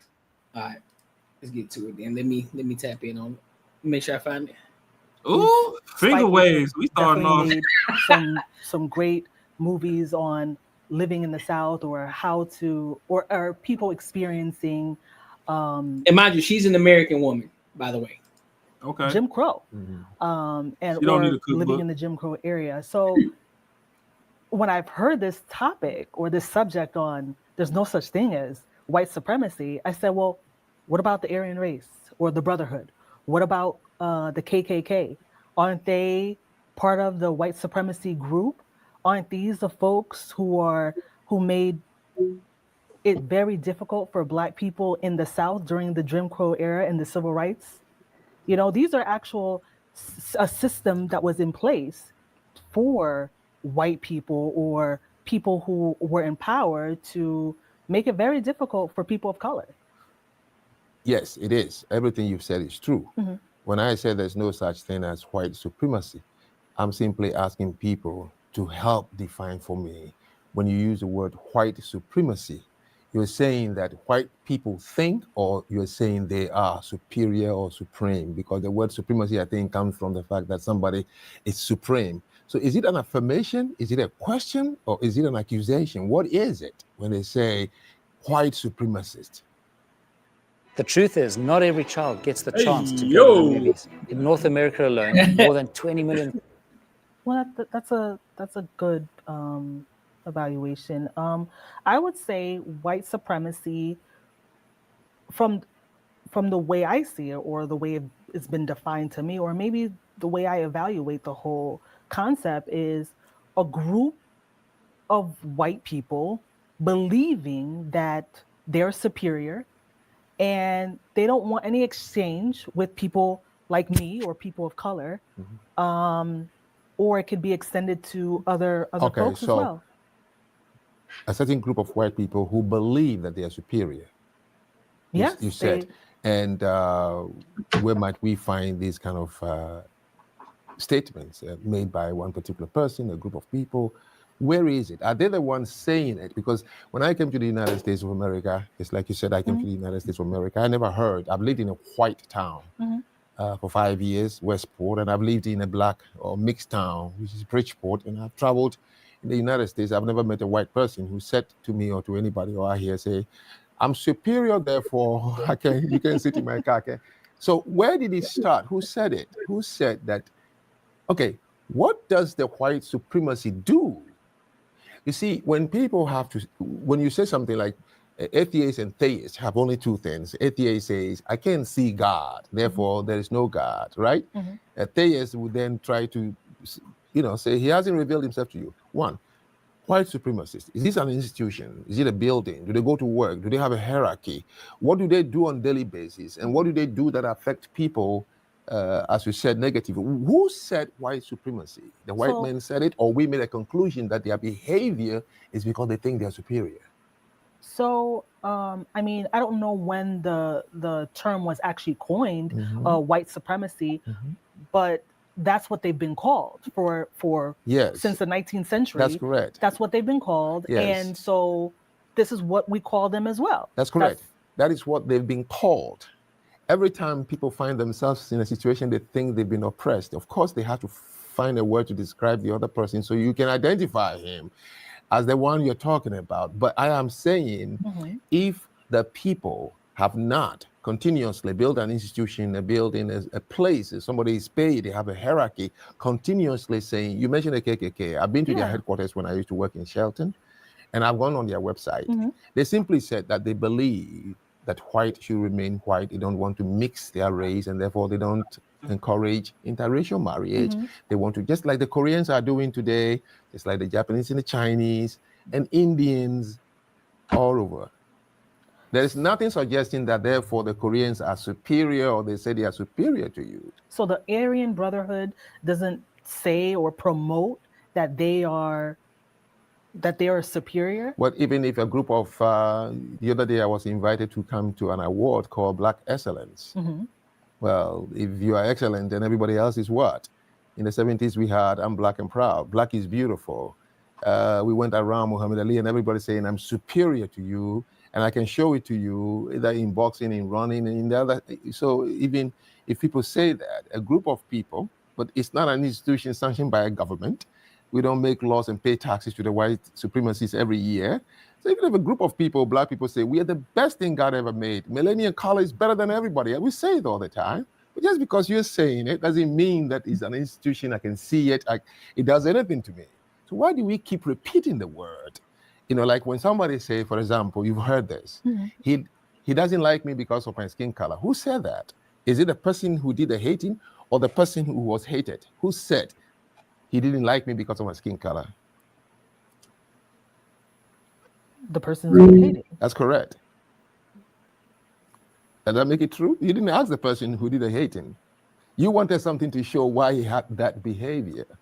Does it make it true? So I've seen plenty enough white supremacy. So far, what are y'all thoughts on this so far? I think he's spitting, man. He's definitely laying out the truth. He's opening it up and trying to open her eyes up to see like the shit that you think is going on really ain't going on. You think that white supremacy like is something that's controlling you or has some sort of like power, and it doesn't. So I mean, the dude's spitting. He's spitting the truth. I think in Black America, we at times in 2025, we're suffering from the circus elephant effect. Being that when they buy like an elephant for the circus and it's a baby, they'll tie the elephant's leg with a rope. And, you know, at that stage in the elephant's life, that rope is strong enough to where if it tries to pull away or whatever, it's going to keep tripping and falling. Eventually, the elephant's going to stop pulling away. Oh, so much to the point that when it's grown, you could damn near tie it up with dental floss and it ain't going nowhere. Yeah. I believe that due to folklore, genetics, however you want to put it, if you want to say it's ingrained in the DNA, or if you just want to say it's from the stories passed down from generation to generation, there is an underlying ingraining of heavily indoctrinated racism that people suffer to where nobody even wants to judge a man or a woman off their character anymore if they can use colorism as an excuse. So that being said, sometimes you might run into a ill-acting white male or female, and you just be like, "Oh, well, they're white, I'm black. Fuck them. They don't like me. They're racist." And it's like, that motherfuckers ain't got no home training. Like, you could have been white and they would have treated you the same way. Yeah. Like, it ain't necessarily because of you, because at the end of the day, you've internalized so much perceived hatred towards yourself that, you know, everybody is falling under a blanket that they don't necessarily fully belong under, but you're just comfortable with saying that because you can't explain in any other term why they did what they did. So I'm kind of on his side. It's like, okay, if you want to say that there's racism, where is it at? She's mentioning the Aryan Brotherhood. We don't run into them cats in the streets. Right.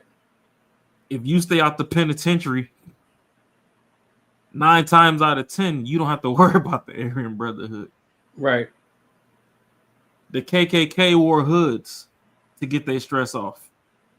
There's CCTV fucking everywhere now. You can't leave your block in a neighborhood without being on at least 3 Ring cameras. Yep. Them pillowcase days is over. Yep. So a lot of this stuff that, you know, people have ingrained into their DNA as second nature, I'm not going to say that it doesn't exist, or people want to scream systematic racism. Well, what's systematic about it? Because y'all go get employed at the same Fortune 500 companies that they do. The problem is when y'all get in those companies, y'all don't talk to them. Some of these people are so excited that you work with them that they're waiting for you to come talk to them. But they also know that in the back of your mind, you think that they're racist. So they're not going to bust the first move because they know just saying hi might be liable to get them sent to HR. So there's a disconnect. Like, everybody is so divided and segregated willingly nowadays. It's not even by force anymore. People are willingly segregating and dividing themselves to where we're allowing this confusion to run rampant. And that's why when it comes to like politics and all that, the media can easily manipulate people off of feelings just by, you know, pushing narratives to certain groups and making them go against another group and this, that, and the third. And then when you have everybody in the room, you sit down like, okay, well, what's your beef with this person? And everybody's scratching their neck because nobody has a cohesive thought unless it's fed to them. Yeah, and that's what we're trying to tell. And that's what I was trying to tell this guy that I work with, new guy, and he came from the, you know, the hard breaking back work field in the warehouse and shit like that, where, you know, you got along with everybody, you know, because everybody's, you know, doing warehouse shit.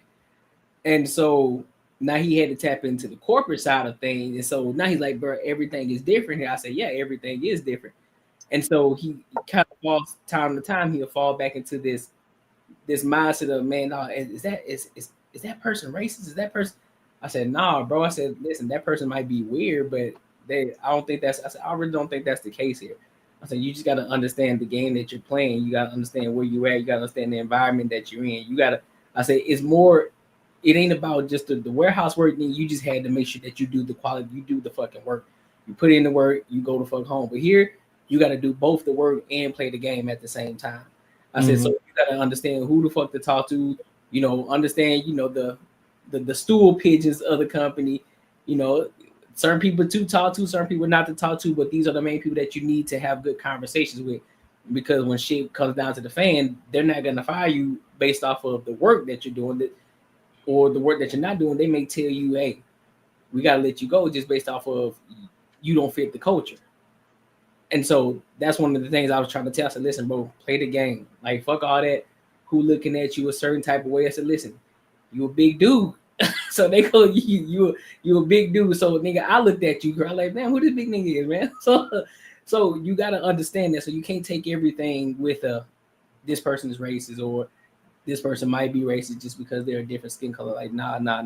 Go talk to them, have a conversation with them, and I guarantee you, it won't be what you think it is. All you gotta do is talk to them.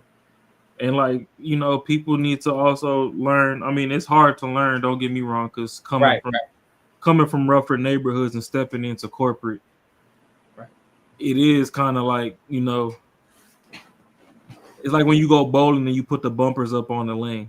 Yeah. So it's kind of like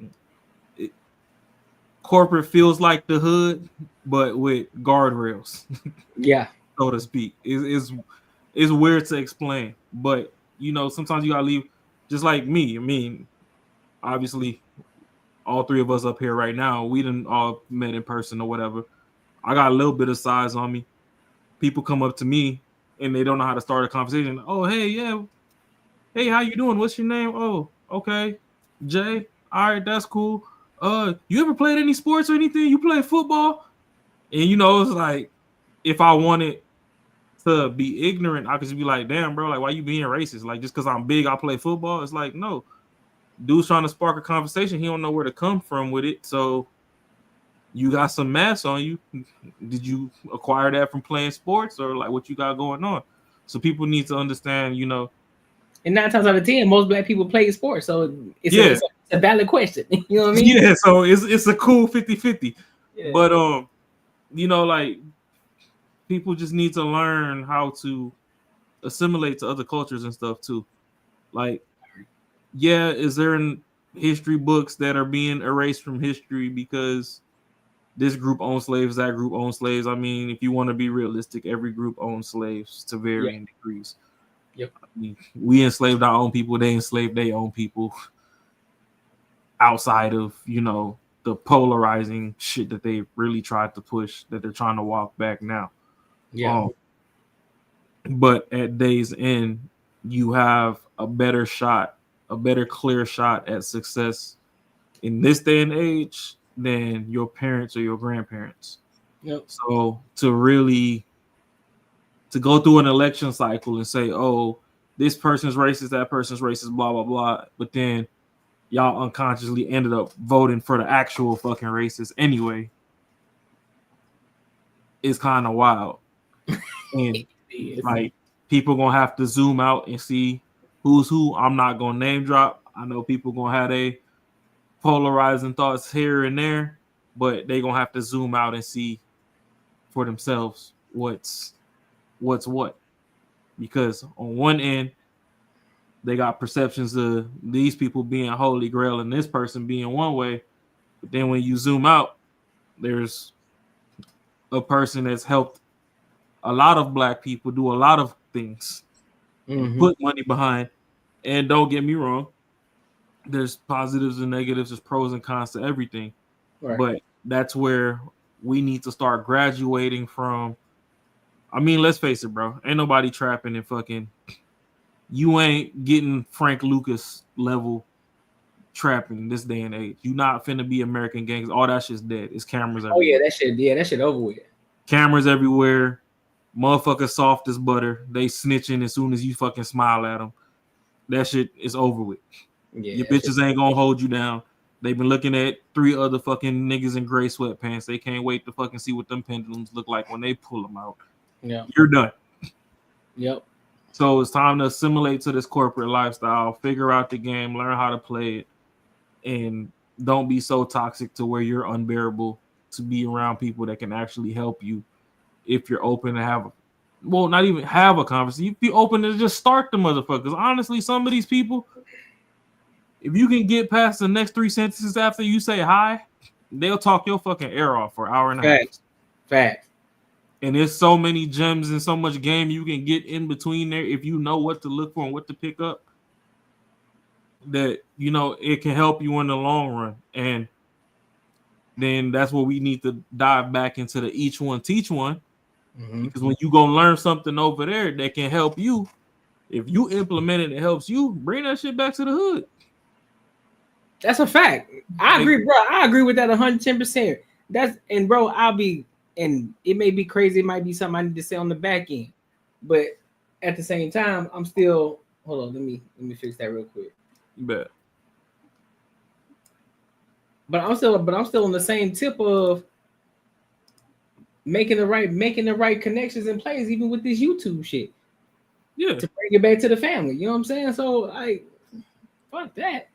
But that's the thing. If I go out and I run across somebody that got 300,000 subscribers and they from Arizona, I'm not gonna talk to them just because they white. Like, no. Like, you got that buddy that be going down to ASU and stuff and be like, oh, if you can catch this, you can have it. Right. Motherfucker be throwing iPhones and shit. If I run across him in the taco spot, bro, I'm finna buy your tacos. Facts. How many tacos you eating today, bro?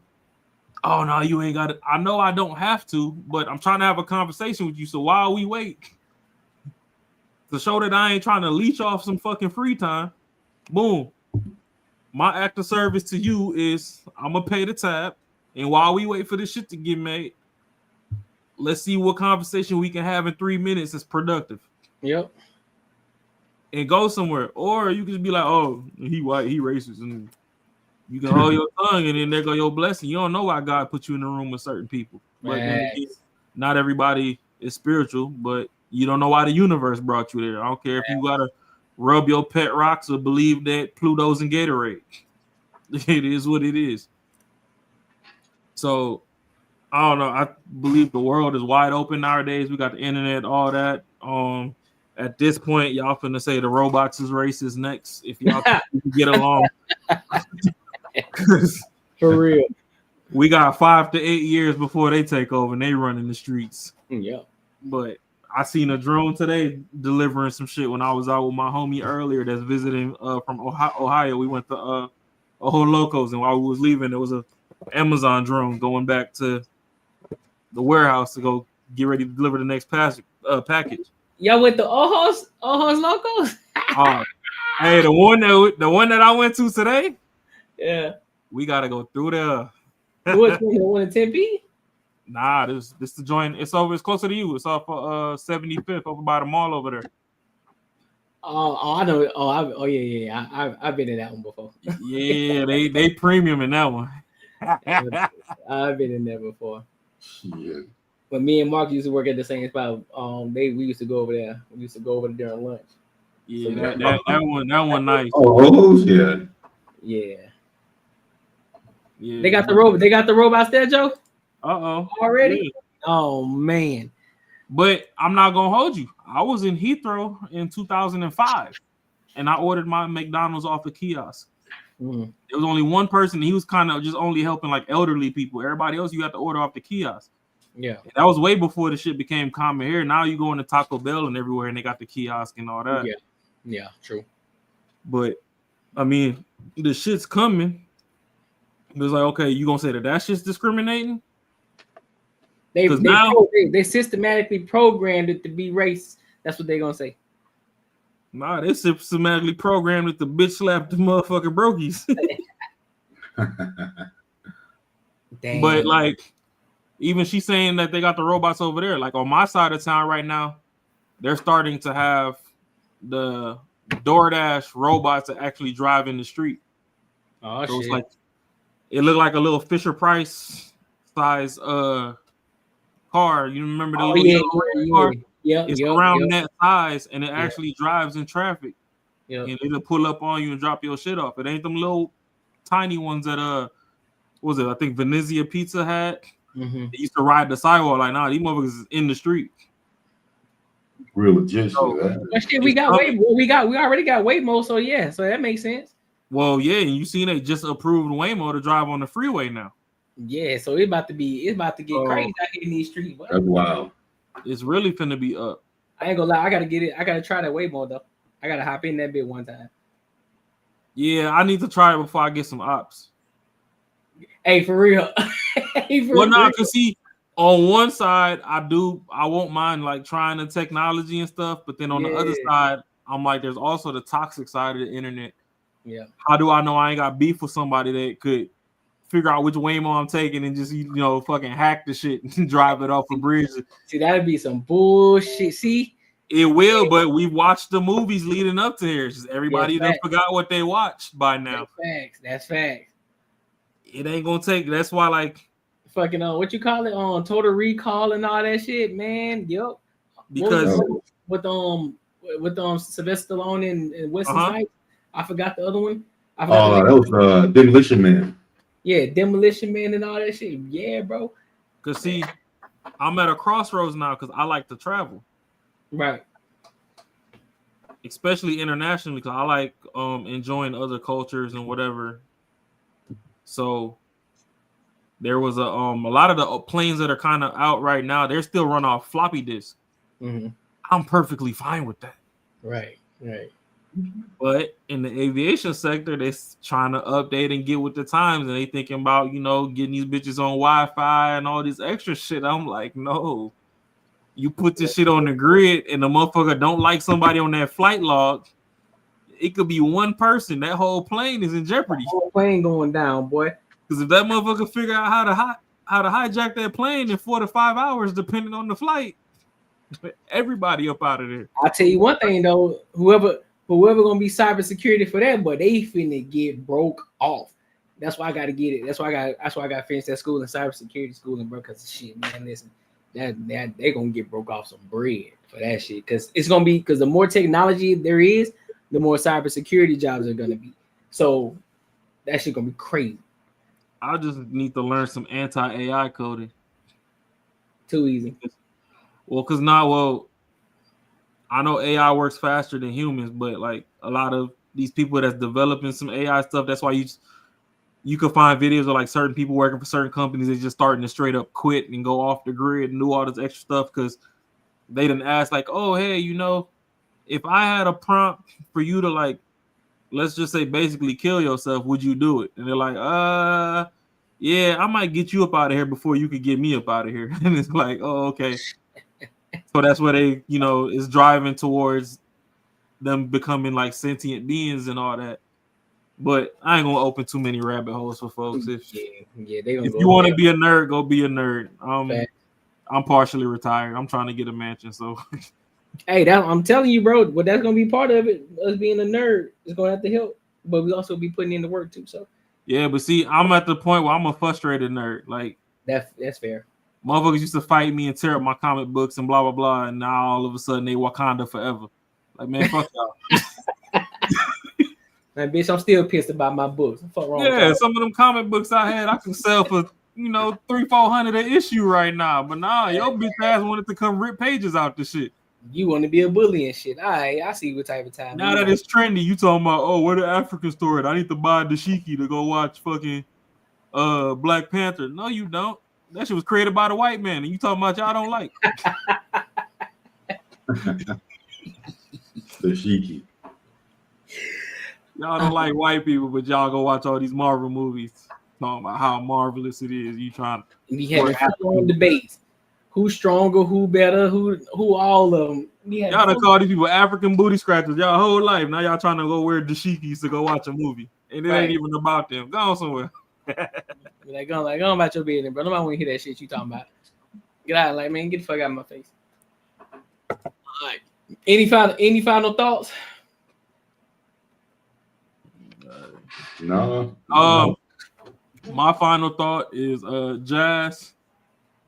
We ain't got no $1,500 finder's fee or whatever, but we do have an open seat for you if you ever want to come up here and shoot the shit. We don't bite. And I might. You say something crazy. See, the thing with Jazz is I don't really think she be meaning to say crazy shit. She just that's the bad part. She got but that's the bad part. She just needs somebody to take time with her, you know. Well, apparently her man doing that. Look at he like. Yeah. I was gonna say some shit, but I ain't gonna blow up nobody's spot. So I'm proud of him. He said, "I'm proud of you, bro. I'm proud of you, big dog." I'm proud of him. You got a good one. She a baddie. It's just the thought process. The thought process needs some massaging. That's all. That's crazy, hell, boy. Crazy shit. Marcus, you got any final thoughts, bro? No, man. I think we wrapped it up. Yeah, man. That was a good show, bro. Like, we got on some real good topics. But no, I got no final thoughts for now. Oh, what's up? And happy birthday, belated birthday, whatever, to our panelist Ashley. Shout that out. Shout out to Ash. And, happy week of stress to my boy Macaroni Tony. Oh my God, boy. Hey, he's into it though. We got some shit going on, yeah. when duty calls. But shout out to the panelists that couldn't make it on tonight. No, I'm saying that's resting in peace right now. They had other obligations. That fool for show passed out. He can't hit that live button though. Shit, to be honest, I don't even think he passed out. His ass probably still working right now. Oh shit! That boy getting to that chicken. Yeah. All good, my people. Well, I appreciate y'all for coming to kick it with us. Of course, we always have a dope show. We thank y'all for tapping in. It's a question right there. When do you usually post the show? Oh shoot, man! I post the show typically maybe at the latest 3 hours before 7:05. So you can look for around 4:05, but we start at 7:05 MST. Yeah, Mountain Standard Time. So adjust for. And so I go live. So the panel, like right now, it's every Tuesday, 7:05 p.m. And then I go tomorrow, which is solo, and Saturday as well.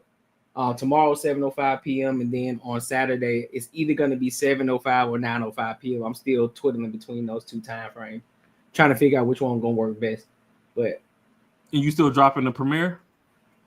Yeah, still gonna drop. Yeah, I still drop the premiere. Yeah, so it premieres as well. Yeah, I drop premieres too. So, but if you subscribe, hit the subscribe button twice so that your notifications get cut on, and then it'll actually send you an alert when hit the notification bell when we go live. So I appreciate you for asking that Green Banger 2K. Appreciate your question, big dog. But yeah, man, I appreciate y'all. And until next time, man, I will holler.